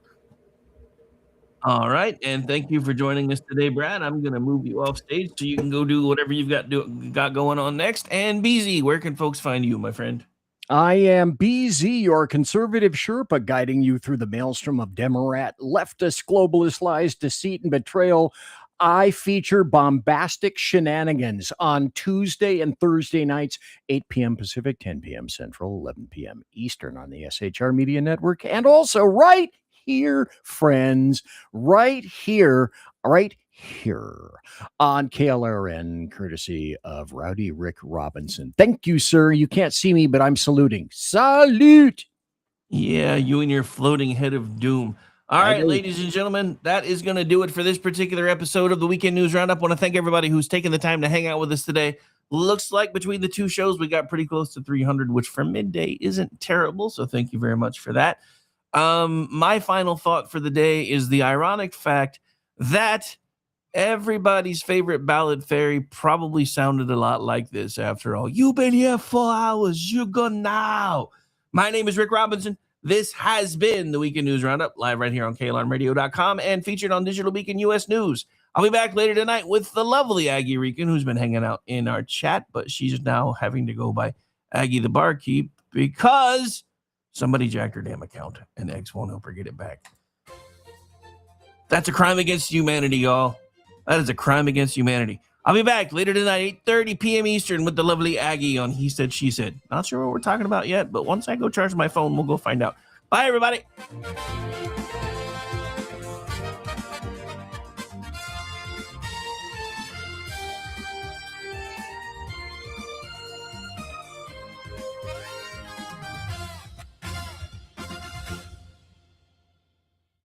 Say goodnight, Gracie.